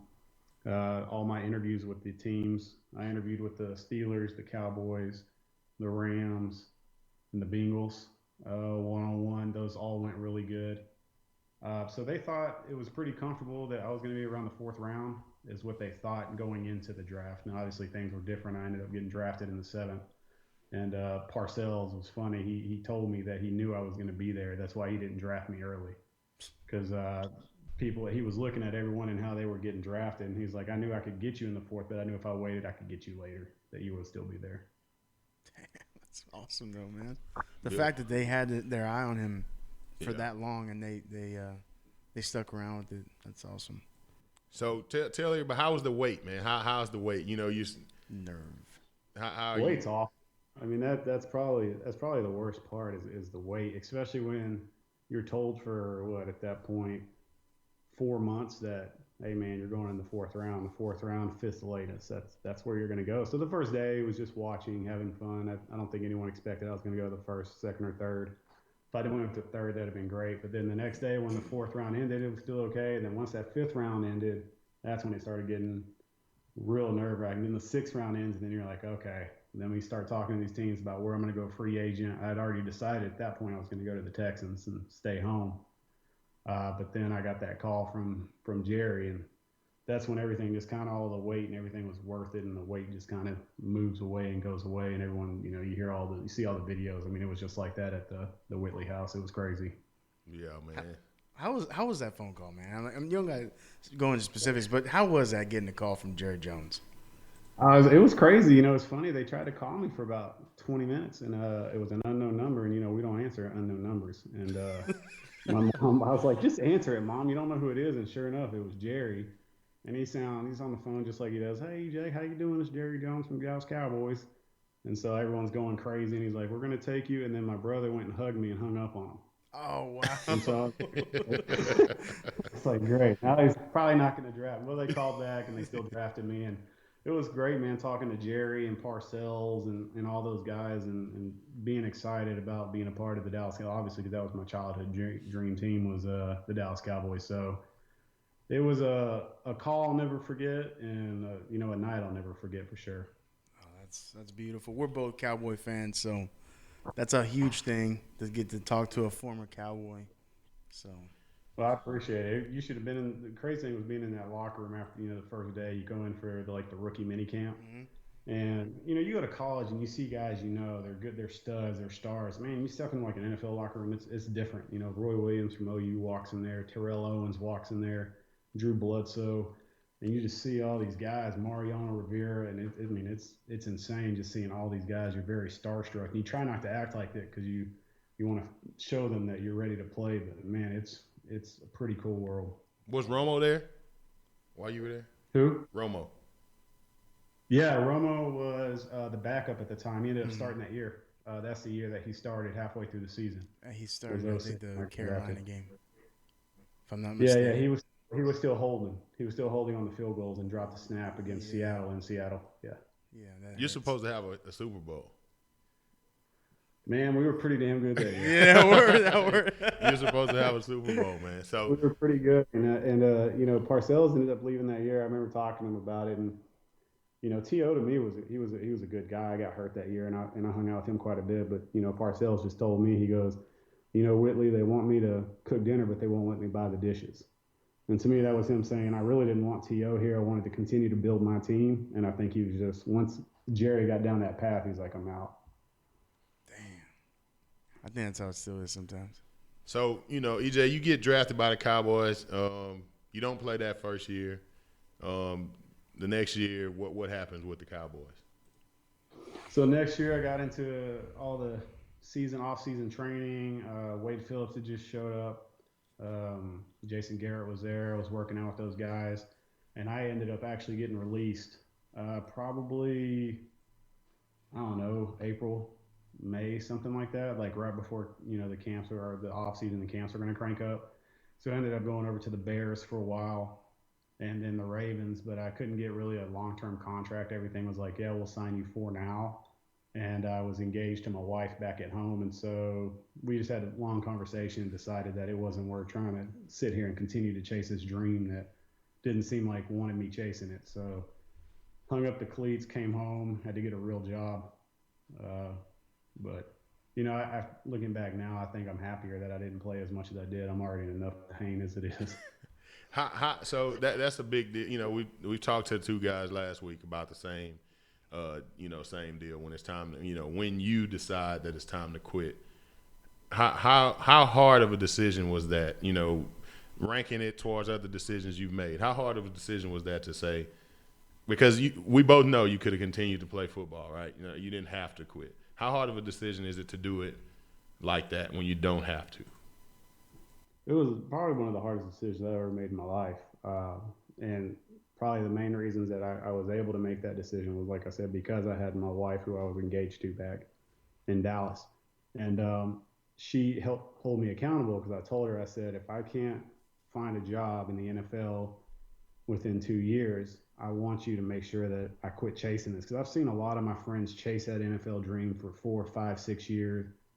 And, they're flying from city to city, state to state, 7-week contract or, 1-week contract, 2-week contract. And so she really helped hold me accountable. And I stayed in shape for a little longer, but I was pretty happy with where I was at that point. But it was still hard to say, all right, I'm done with this sport that I played for 15 years. Yeah, forever. So one football story. Give us one football story, man. Pick one and just give it to us. One football story. One football story. Oh God. I tell you what. My it's not really a football story, but it went to show my favorite coach outside of Leach was Mac Brown. Great coach. His offensive line coach was garbage when I went there. That's why I didn't choose Texas. But we're in Lubbock, and they are throwing hot dogs, Cokes, anything they can at Mac. I mean, throwing it at them, hitting their team bus, hitting the equipment, and he goes over to the entire student section and sits there and has a conversation with them for like an hour with the Texas Tech student section. So that's, to me, that was probably one of the coolest football memories I've had, was seeing just how Mac Brown was. And he ended up coaching me in the what All-Star game was that? I can't remember. Senior Bowl? North or the Shriners, one of those two. He ended up coaching me, and he was probably one of the coolest head coaches that I've ever known. But yeah, I would say football-wise, I mean, everything kind of jumbles together at this point. I know lots of cool wins I had that I really enjoyed. I'll tell you one of my favorite wins in football memories, honestly, was the 99 state championship. I mean, I still remember that entire day to this day, being stuck outside the stadium, having to grab our bags, walk to the locker room, pouring rain, watching Stephenville before us, and then winning that game with all my brothers that I've been with since 7th grade. That was probably still one of my favorite football memories, was the 99 state championship. Man, I tell people a lot. I get people ask you about college, and no lie, those guys are my friends to this day, and playing those games was fun.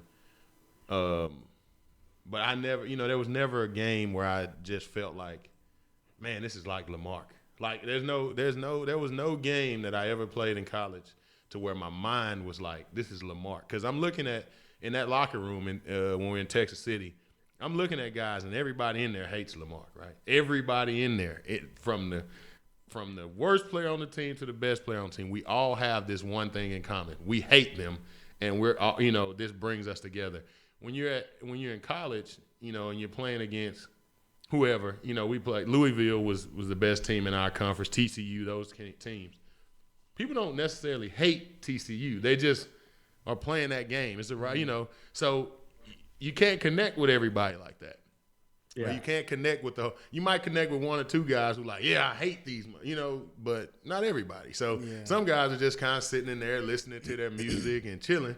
And then you got you and three guys that are like, oh, I hate Rice. I hate we're going to get, you can't get up for the games. You do because you love the sport, but you don't get up for them the way that we did. So I always like the high school level, man.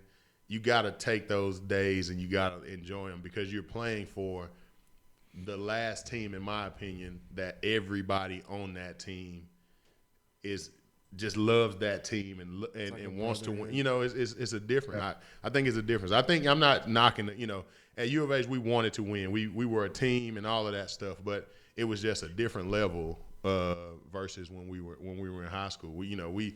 We kind of held each other accountable from top to bottom of that team, and that was the difference, man. Any advice you got for the kids out here, EJ? The one thing I wanted to hit on that Coach Hinshaw said was talking about grades as a freshman. I think that's extremely important to make sure your freshman year that you jump on those grades because it's a lot harder to go from a 2.0 to a 3.5 than it is to start at a 3.5 or a 4.0 and then you have a bad year and it doesn't really hurt as much. But if you start at that 2.0, 2.5 level, it gets real tough to try and jack that GPA up high. And I mean, when we were there, I don't know how it is now, but I mean, if you had a 3.5 GPA, you only needed a 920 on your SAT. So I think the grades, if you have the skill of the grades, is what you really want to make sure that you're hitting on. And I'm a big fan of multiple sports. I know a lot of kids don't do that these days, but I'm a big fan of playing multiple sports. I think it teaches you how the different roles of what you're going to do on the football field, especially. Basketball, my feet were great. When I played track, being around the team together, I mean, there's all those things that I did multiple sport-wise helped me in my football career. How was it playing against Kendrick Perkins, man? What was Kendrick Perkins' numbers? I know this is a story we've talked about. How much did Kendrick Perkins have against you, man? 9 and 8.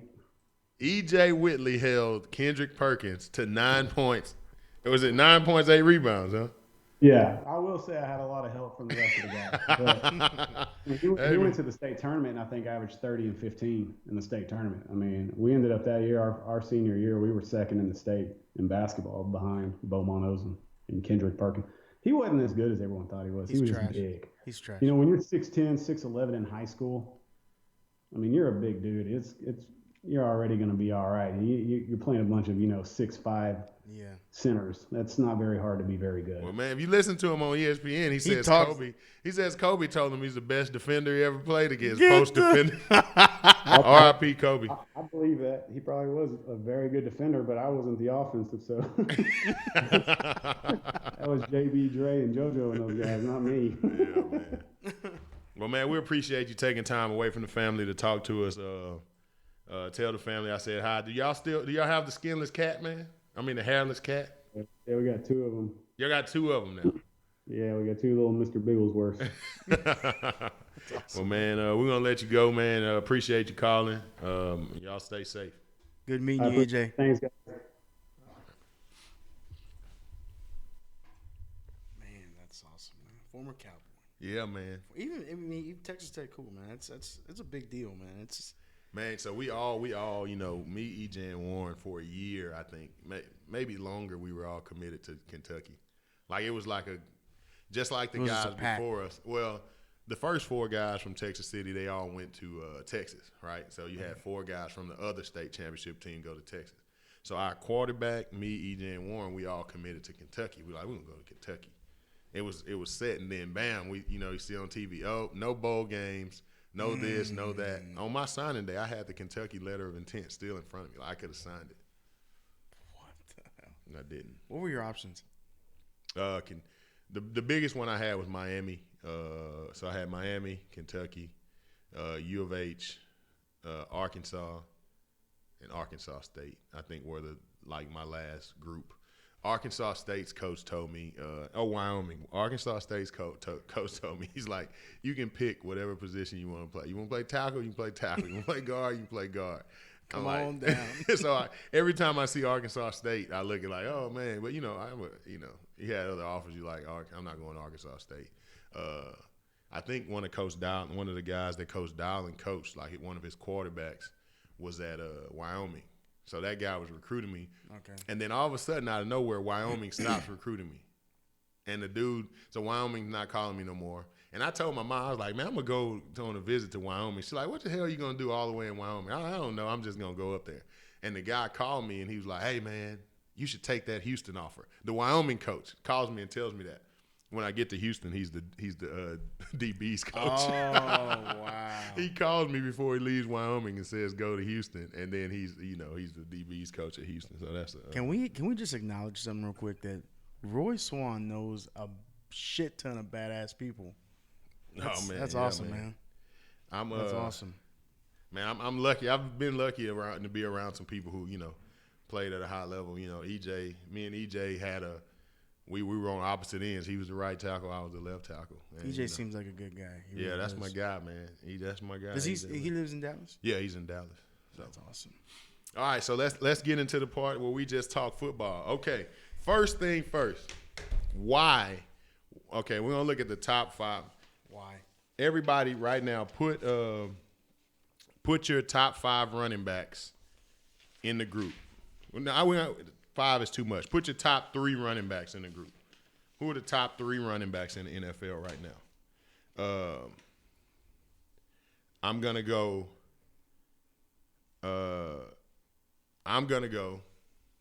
Is this in a certain order?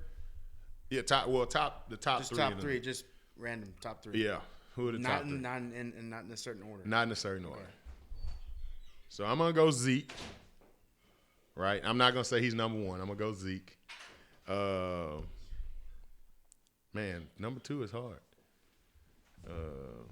Leonard Fournette, maybe. Go Zeke, Fournette. Top 3? Fournette? Well, based off of this last year. Okay. You know what I'm saying? How about being okay? Because if you go based off of last year, this past season, then what we're about to discuss makes sense. So you got to put it just overall. Who's been more productive the last 3 years? How about that? Zeke for sure. Yes, has been the most productive. Man, it's tough. Not David Johnson though. Saquon Barkley. You got to put Saquon Barkley is up there. And I guess you can give McCaffrey. Dude, okay. I guess you can give McCaffrey. I don't know. Look, I think McCaffrey is top 3 just because what he's doing. Dude, he carried the Panthers all year long, and the year prior, even with Cam, he carried them. Okay. CMC. How? Okay. The top 3 paid running backs right now. Ezekiel Elliott makes $15 million. Le'Veon Bell makes $13.1. David Johnson makes $13. Okay. Of that list, who shouldn't have got? Of those 3, who do you think makes too much? David Johnson. David Johnson makes too much. Why? He only had one good year. Cardinals are idiots. He only got paid because he had a good year, and then he's been trash ever since. Hey, shout out David Johnson though. That year he went off. I had him in fantasy. Yeah. Sleeper pick. Yeah. No, not shout out them because they killed my ass every time I played them. Steve says McCaffrey, Henry, Barkley. Steve is a Cowboy hater. It is absolute facts that Steve's hating on the Cowboys with those 3 words. Man, y'all don't want to hear what I have to say about that. Okay. So let's talk about McCaffrey, right? All right. How is McCaffrey able to just go in and take money? Like, how is he just – everybody else has to beg for money. Zeke had 2 of the best years as a true running back, and he had to beg for his money. Zeke had a better line. Okay, true. So he had great years, right? Mm-hmm. McCaffrey did what he did without a great line. And at the same time, McCaffrey – and I'm you know me, I'm a Cowboy fan. But McCaffrey is not doing stupid shit like Zeke while he's not playing football. He's staying out of the news by not getting in trouble. That's my argument to that. He's not needing – McCaffrey seems like he's a genuine dude that just loves to play the sport. He's like, oh, okay, so I'm going to get some money doing this? All right, come on, pay me. McCaffrey is on the buddy system. He knows somebody. My daddy was in the league, blah, blah, blah. McCaffrey is on the buddy system, man. Everybody else has to damn beg for money, and they pay this dude $16 million on a team that's terrible. His contract wasn't even up. He's got 2 more years. Everybody else has to beg for money. Man. Everybody. No, you're right about that. This dude is clearly on a buddy system. You're right about Like, that. he hadn't done – okay, he's done numbers. He's doing good, but come on, $16 million to – you just set the running back position. Nobody wanted to pay Zeke that because – or any of these other guys, right? Because every time you set that benchmark higher, you make it harder to re-sign your running back. Now, you just went $1 million over Zeke. Crazy. It's ridiculous. He don't deserve it. You don't think he deserves it? No, he does not deserve it. I wouldn't go as far as saying he doesn't deserve it, but I'm not deserve it. Okay, I'm a football guy. I want everybody to get paid, right? So when I say doesn't deserve it, I mean not as far as his talent. Okay. I mean that is not the guy that sets the new standard. The new standard for running back. let me ask you a question, okay? Cowboys line, Zeke or Zeke, McCaffrey? no questions asked. Zeke.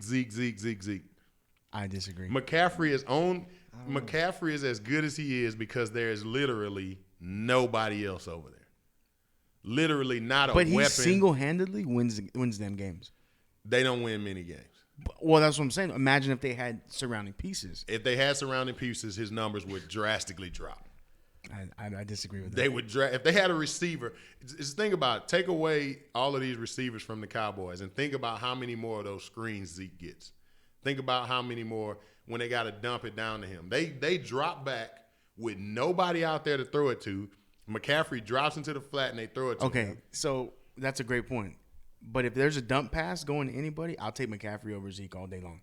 Okay, running backs aren't dump pass people. Well, I'm saying though, like coming out of the backfield. Yeah, I would that take, little dump that you were just talking about. I would take McCaffrey over. I don't know, dude. Zeke's got a lot of screens. No, to the house. he does. Don't get me wrong, but so does McCaffrey. Let's look it up. How about? Can we look it up? Look it up. Look it up. See who has the better receiving yard. I'll give you my 3 running backs. They say 1,000 rushes and 1,000 receiving. That's cool when you're the top running back and you're the top receiver on your team. Who else? What's the next receiver? Look that up. What's the next receiver on the damn Panthers team? DJ Moore. I'm saying. Okay, how many yards do you have? He had a pretty productive season. You must have had him on fantasy, huh? No, I didn't. No, he I had him last year. No, but I know him. Those yards. I know are him because he fantasy. played at Maryland and he killed the Longhorns. Yeah, no. Well, look my 2019 season. My 3 running backs. I'll go with those 3. I mean, Didn't Zeke miss 2 games? How many games did Zeke miss? 6? No, didn't he hold out? No, Oh, you talking about the year before? that was this year. I don't know. No, that was last year. You sure? Zeke just got paid, dude. Yeah, that was last year. He didn't get paid in the season that he's not. He's going to be sitting out 6. I don't know. Maybe you're right. No. He sat out. Yeah, he no, sat out. Did he Came get back. paid before the season started? Did he play week 1? I don't think he played with one. Okay, so Zeke missed some games. Maybe. I'll look it up. I don't know. I don't remember. So Hold on, let me just get this in Go here ahead, real you quick. good. The Raiders suck. I just want to put that out there. Absolutely. Let me just break this down for all the Raider fans out there. Last year, 7-9. The year before that, 4-12. The year before that, 6-10. The year before that, 12-4. They lost to the Texans. I was there. The year before that, 7-9. The year before that, 3-13, 4-12, 4-12, 8-8, 8-8, 5-11, 5-11, 4-12, 2-14. Steve, I'm sorry, man, but the Raiders suck. They suck. Absolutely. Who keeps buying them season tickets? I don't know, man. The Raiders are terrible. It's always teams like that. They want to go, the Cowboys are terrible. No, the Raiders are terrible. Yeah. Like, the Raiders are terrible. Nobody even cares that y'all are building a new stadium. They only want to go there to gamble. That's it. Nobody likes the Raiders. You pay your coach $100 million. The coach makes more money than any of the players. Okay, so receiving 2017. You want just last year? Let's go through it. 2017, he had 651. Okay. 2018, 867. 2019, 1,005. Okay. Let's He's look a up- great receiver. Okay, let's look at the rushing yards. No, let's look at the rushing yards. No, hold on. 2017, 435. He was a rookie. 2018, 1,098. 2019, 1,387. Okay. This year he had a great no doubt in my mind he had a great season. Okay, let's look up Zeke. No doubt in my mind he had a great season. But well, I guess it depends how many touches. No, he's got a gazillion touches. Well, so does Zeke. No, not from the back, not like that. Add him up. Do his touches. I want to see it. He's touching the ball more than anybody on that team, more than the quarterback. Hold that thought, Hazel. Hey, Roy, you think Zeke Elliott's the best running back in the league?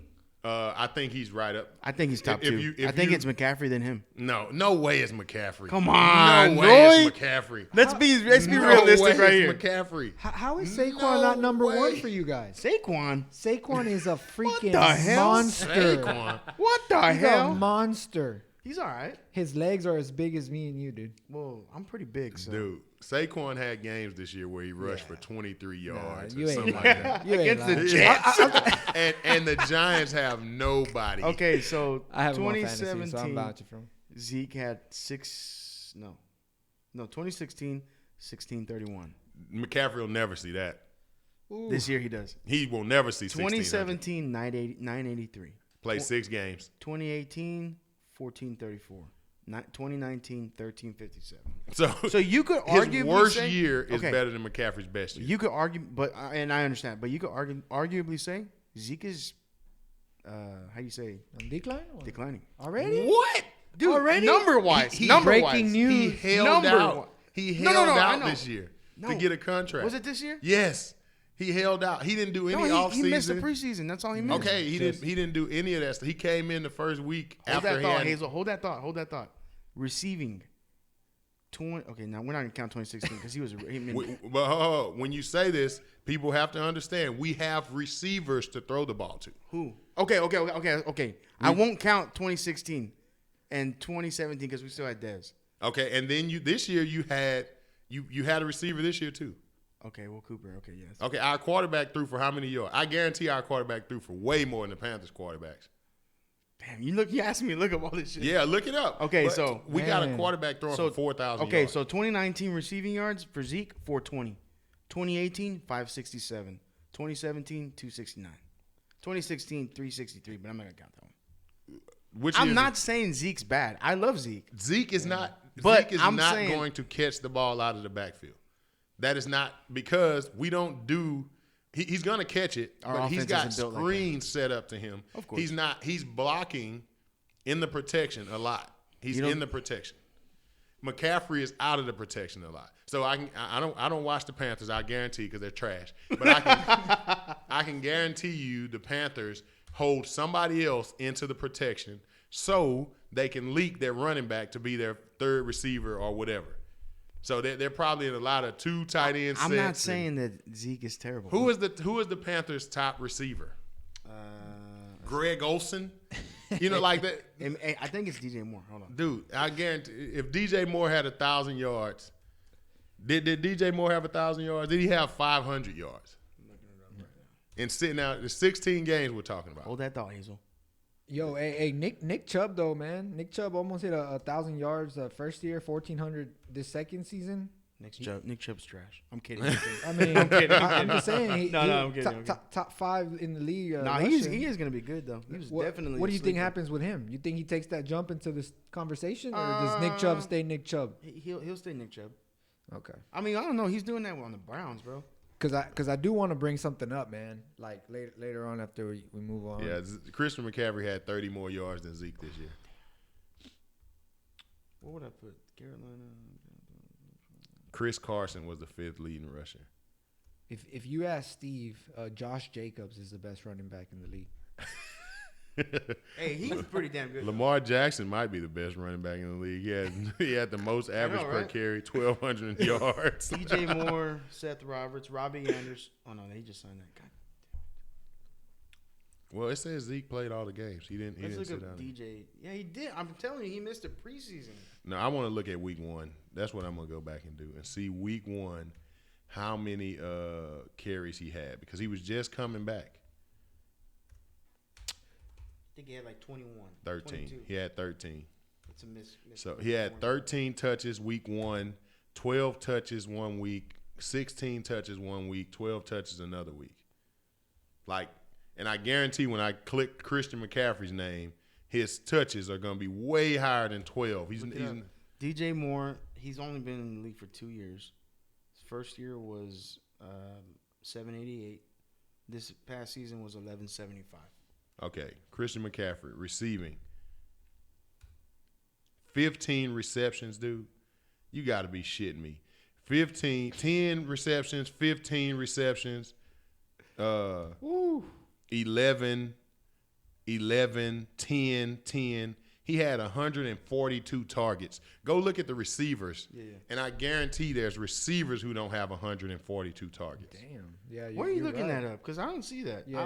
I'm looking it up on ESPN. On ESPN. Receiving, so McCaffrey this went is from NFL. 107, 2018. Last year, 116. Yeah, and then 119, 116. Yeah. Look at the receivers' targets. I guarantee you there's receivers who don't have nearly fucking 150 targets. Period.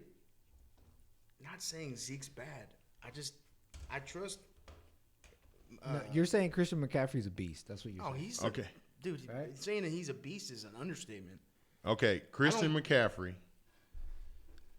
would be fourth in targets in the NFL. As a running back? Fourth. Or as a receiver? As a receiver. Okay.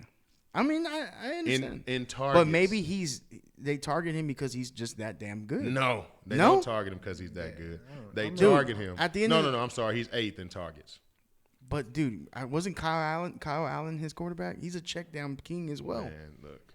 Oh, DJ Moore did have 1,100 yards. Thank you. Yeah, Thank you. I would say check down king. You ain't lying, dude. Dude, That's- Kyle that's how- Allen that's how checks they down beat- to he checks down to his linemen. That's how they beat the Texans this year. That was trash, dude. Hey, I'm not saying that Zeke's trash because he's not. No, But I do think definitely he's a Zeke. step up because I think he's All right, you get one pick to start your franchise. McCaffrey or Zeke. McCaffrey. no Zeke. line, no nothing, just one player. McCaffrey. Zeke. He can do more. He's faster. He can do more. Zeke. Okay. All day. Yeah. Zeke's more powerful.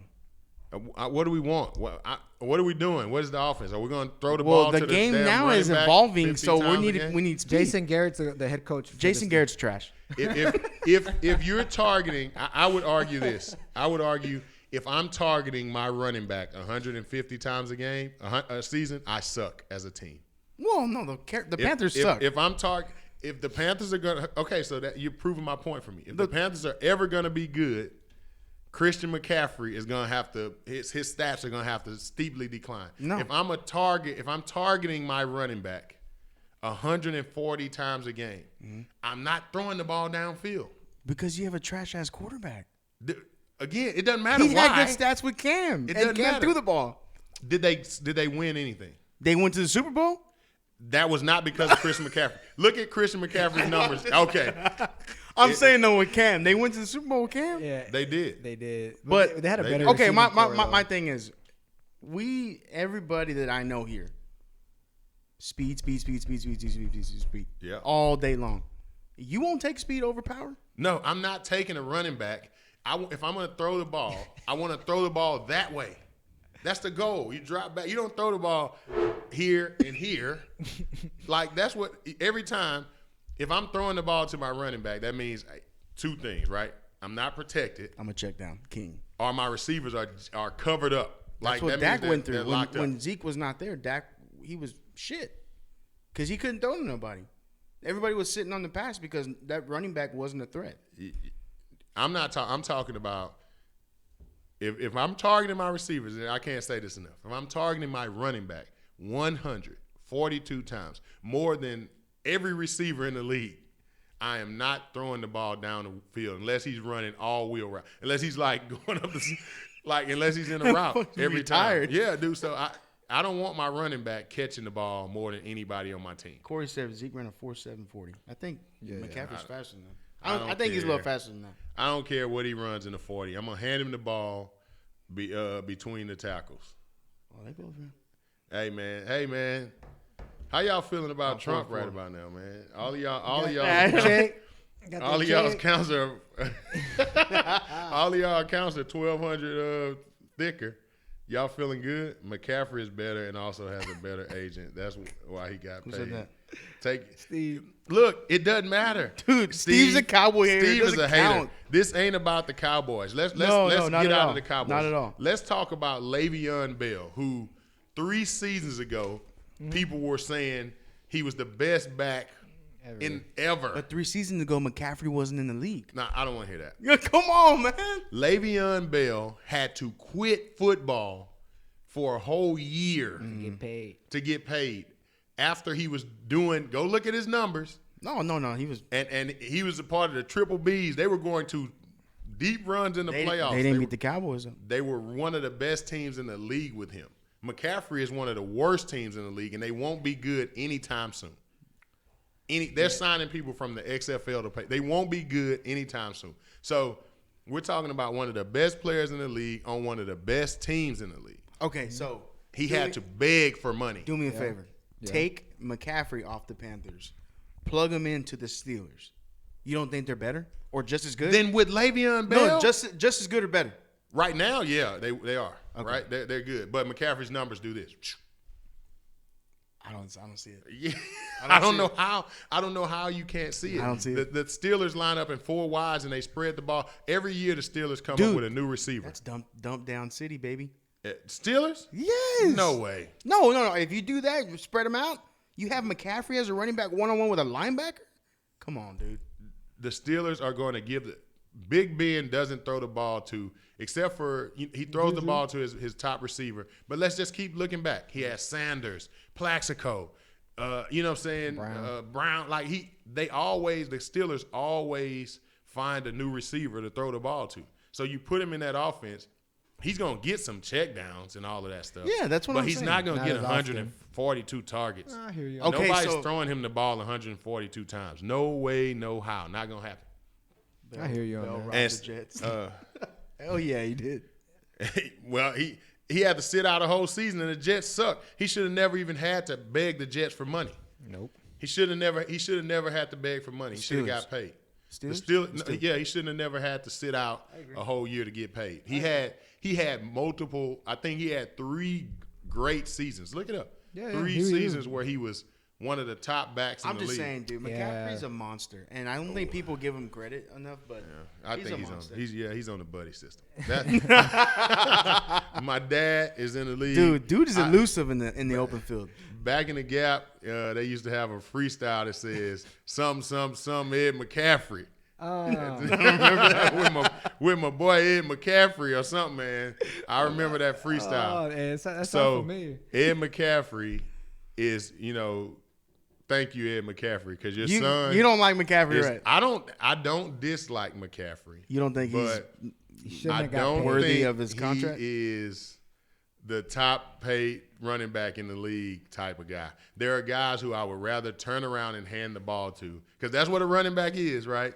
Yeah. You turn around, you hand this guy the ball, and he gets you 5 or 6 yards. There is probably 4 or 5 people that I would rather hand the ball to like that. Now, if we're talking about a Swiss Army knife, then he might be, So he got 16 mil, highest paid running back in the game right now. Does Saquon or does Nick Chubb or any of these other guys that got paid, do they surpass that? they're gonna have to beg for it. Yeah.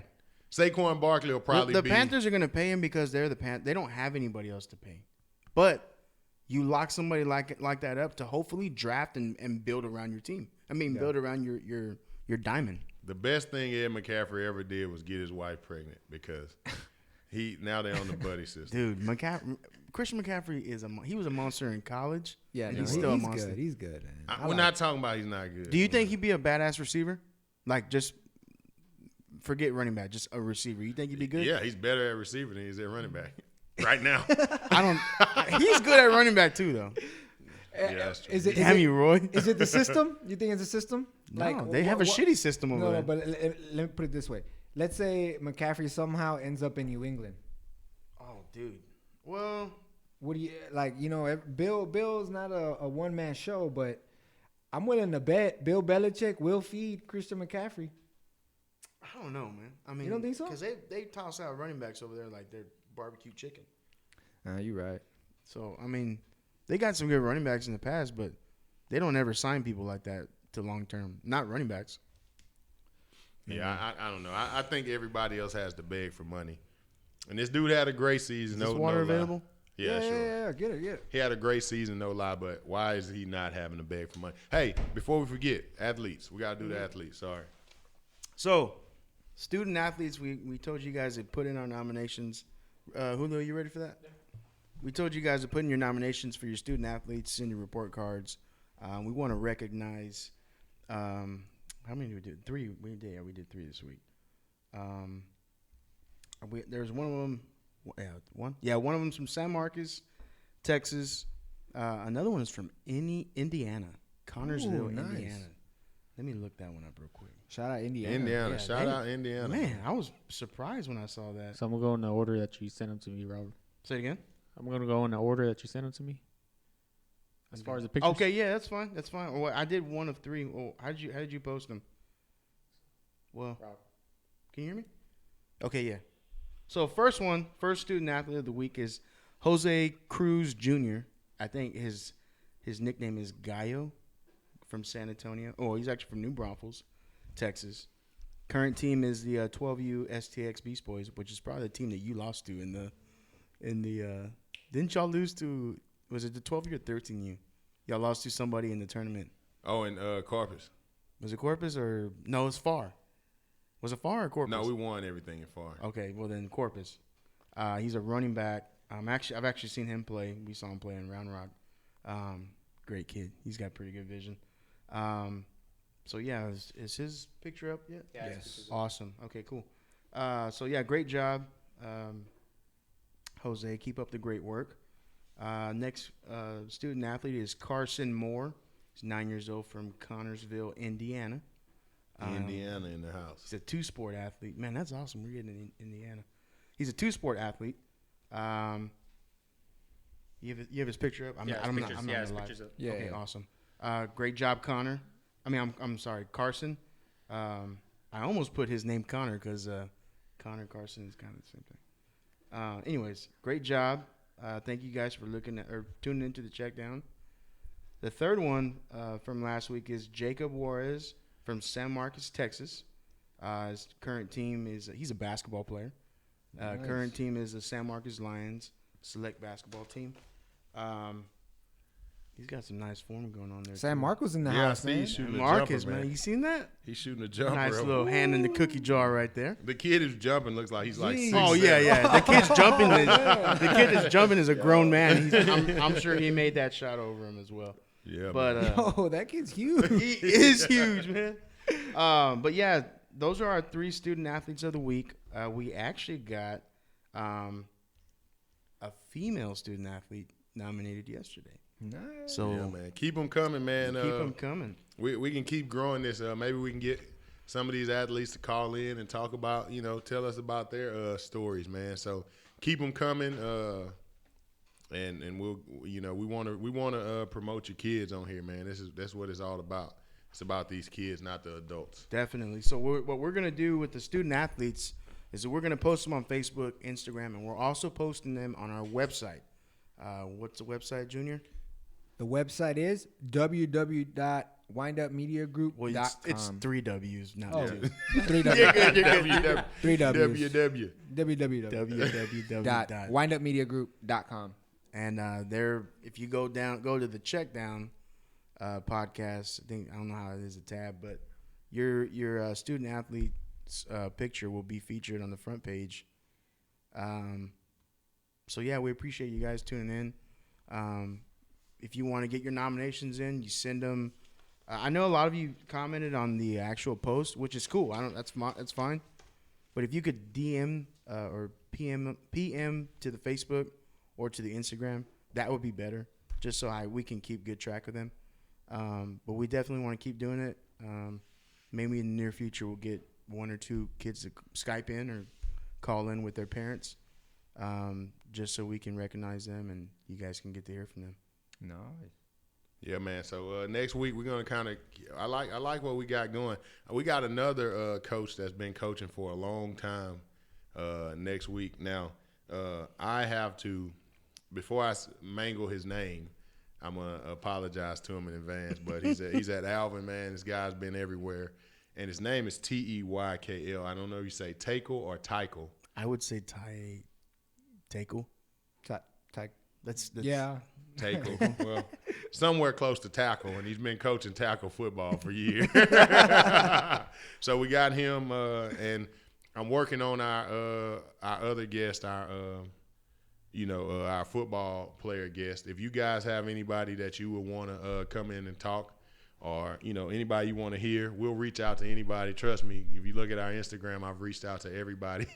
I do it every day, man. I'm trying to bring you guys the best of the best. But, I got a guy in mind for next week who's got a little bit of a different story, who chose to forego football to just his senior year. He chose to leave early to become a professional.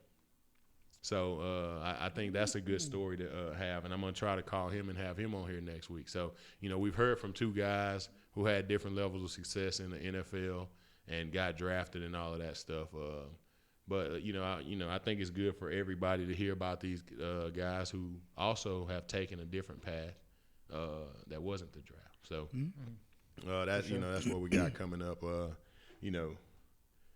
We still got a lot. We still have a lot of things in store. Yeah, man. Coronavirus kind of set us back just a tad bit, but we got a high school student athletes. We have one of them from the San Antonio area. He's a pretty big name in the San Antonio area. He was on, he played with the San Antonio Outlaws from Friday Night Tykes. No. So yeah, we're gonna have. There's a lot in store for what's yet to come. You just have to be patient a little bit, but a lot of good things coming up. Oh man, I don't want to play it loud. I think I found a song that we need to go out to. Send it to me. I'm about to send it to you, man. This is the song we need to go out to. So Christian McCaffrey or Zeke? Christian McCaffrey or Zeke? We're gonna give y'all. We're gonna do a final vote.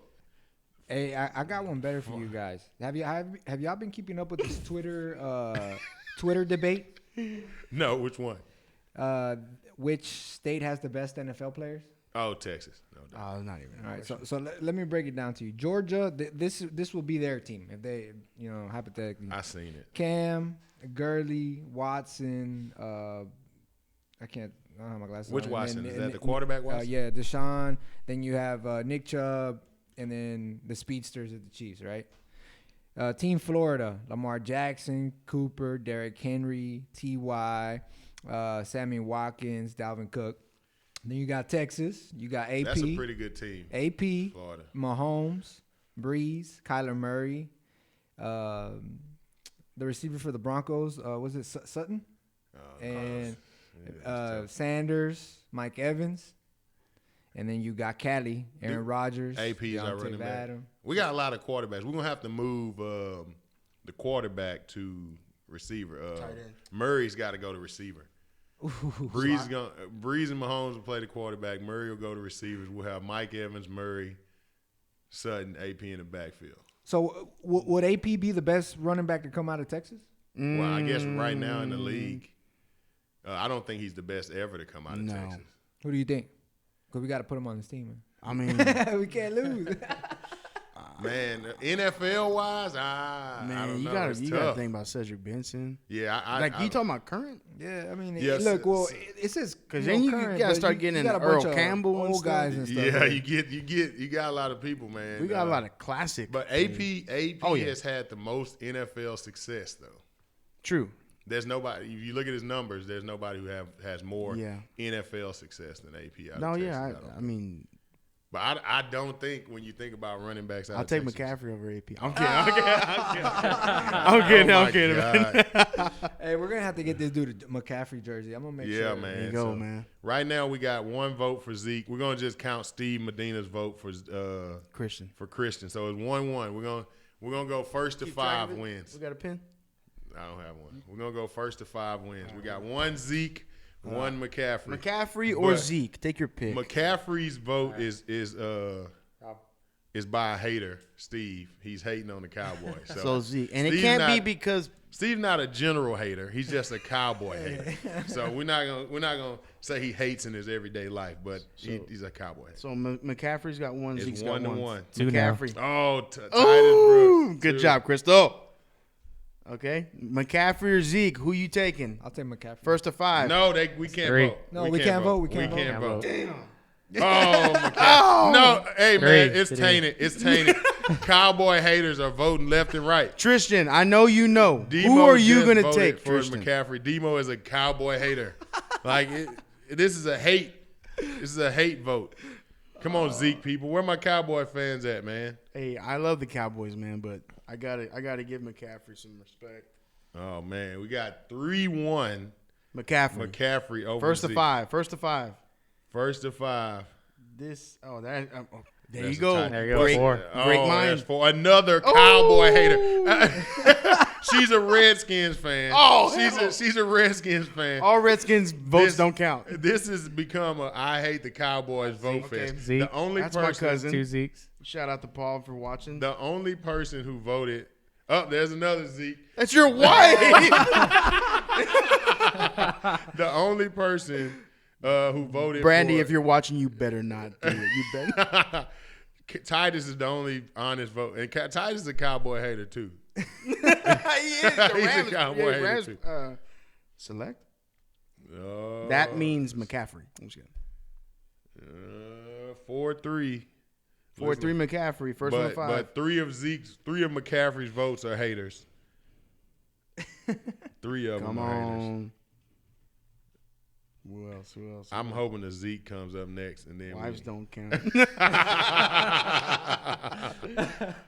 Who? Zeke or McCaffrey. That's awesome. Oh man, come on, man.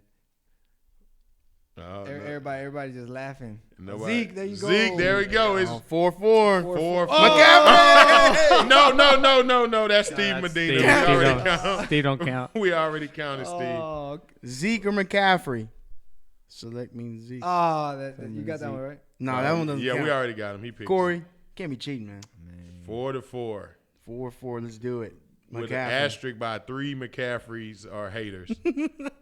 McCaffrey or Zeke? Who is going to hit the button? Christian McCaffrey, Ezekiel Elliott. Who you got? It's coming. Oh, Mama man. don't got either. Ooh. It's tied. It's Come on. tied 4-4. Come on. Come on. We got 28 people in here.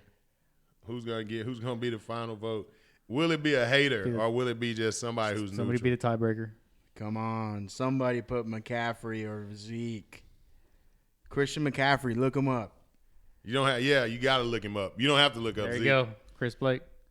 Ah, My man. My another Cowboy hater. right? another notorious Cowboy hater. That boy So- said CMC, baby.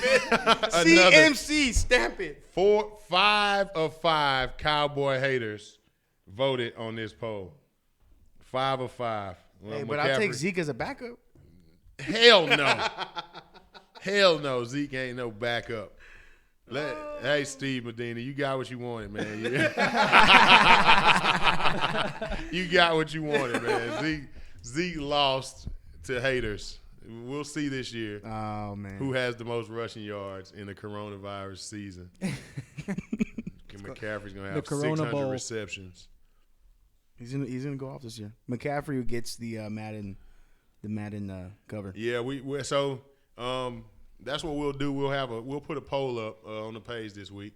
Who do you think is going to get the Madden cover? We'll put one page and we'll let y'all nominate, and then we'll put a poll up, and we'll see who we think is going to get the Madden cover next year, and we'll put it in the group. We appreciate all of y'all listening, man. for real. I can't wait to get Coach Hinshaw back on the show. I'm gonna call him and see if he wants to come on and be on here every week because he definitely He didn't want to stop talking. Yeah, I mean, not in a bad way. It's just he knew a lot. Yeah, he knows a lot, and he was being honest too. Like he didn't get on here and do a lot of political stuff and say what people want to hear. He told you the truth. Like your son's 5'11", 103 pounds. I'm not recruiting him. I'm like he didn't get on here and tell you lies like a lot of people may do. So, he told you if you're a tomato can, you're trash. I'm not recruiting you. But to come off of that, and I know I don't want to stay too long. I know we're late, but there is a place for those players. Yes. There is a place for those players. You, as a parent, just have to realize that place is not the University of Texas. That place maybe not be the University of Houston. It may be somewhere else. There's Division II, there's Division III. Yeah. You have to stop putting in your head that in your kid's head that the only success is a Division I scholarship. That is not the only success. There are plenty of people, Jerry Rice, T.O., these guys didn't go to Texas. They didn't go to these big schools. So you got to put in these kids' head that, hey, just get school paid for and then let the rest sort itself out. So, if your son's 5'11", 293, he might not go to Texas, but he may go to, AT&T Technical Institute. ITT Technical. And always remember, if your kid grows up to be my height, just don't even try. He's not getting recruited, man. His last game is his high school game, man. Hell yeah.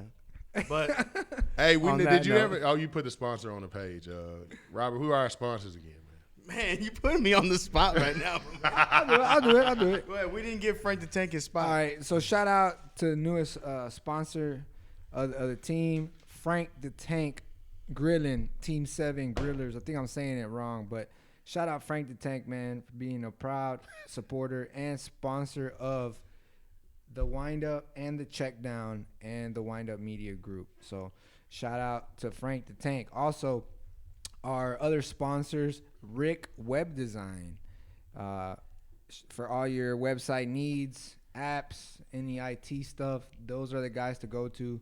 Shout out to Chris Webb, did a hell of a job on our website, and we got a lot of good stuff coming out. Also, one of our other sponsors, Issa Cookies. Shout out to Issa Cookies, being part of the show, and we'll give some love as well to C4 Bat Company, another wind-up sponsor, and Ferrari Michelada Mix as well. So I know next week. Matter of fact, I have some in the fridge, but next week I don't want to think about that. We'll make some live micheladas on the show. There you go. So look at that. There you have it. And shout out to our sponsors, man. And tune in tomorrow. I know last Friday we did a combo show. Last Friday. You got 2 more days. 2 days. And no, but tomorrow we're moving to tomorrow. You're moving to They're Thursdays. moving to Thursday. Damn Because the announcement is because tomorrow is Thirsty Thursday episode. So the idea is we're all gonna take Jaeger shots. So shout out to Rob. I don't want to think about that for Rob's birthday. So dude, I'm done with that. No, but anyways, we're gonna have the episode, our weekly episode tomorrow. So everybody tune in tomorrow, and shout out to all our sponsors, man. I was much better behaved this week without a full bottle of Douce. Dude killed the bottle of Douce in 3 hours. Yeah, that was awesome. Better without Douce, man. I appreciate our guest, Coach Hinshaw, man, and EJ. Appreciate y'all coming on, man, and sharing your time with us and stories. We're only gonna get better, guys. Everybody stay safe out there, man. I know it's a dangerous world these days. The cough is the most deadly weapon you can have. Yeah. Hey. Thank you, everybody, for tuning into the Check Down Podcast. HTX. Be sure to share everything we put out. I'm your host, Robert Lopez, along with my co-host, Roy Swan, producer Junior Aguilar, and Julio Ramirez. Cover your mouth when you cough, damn it.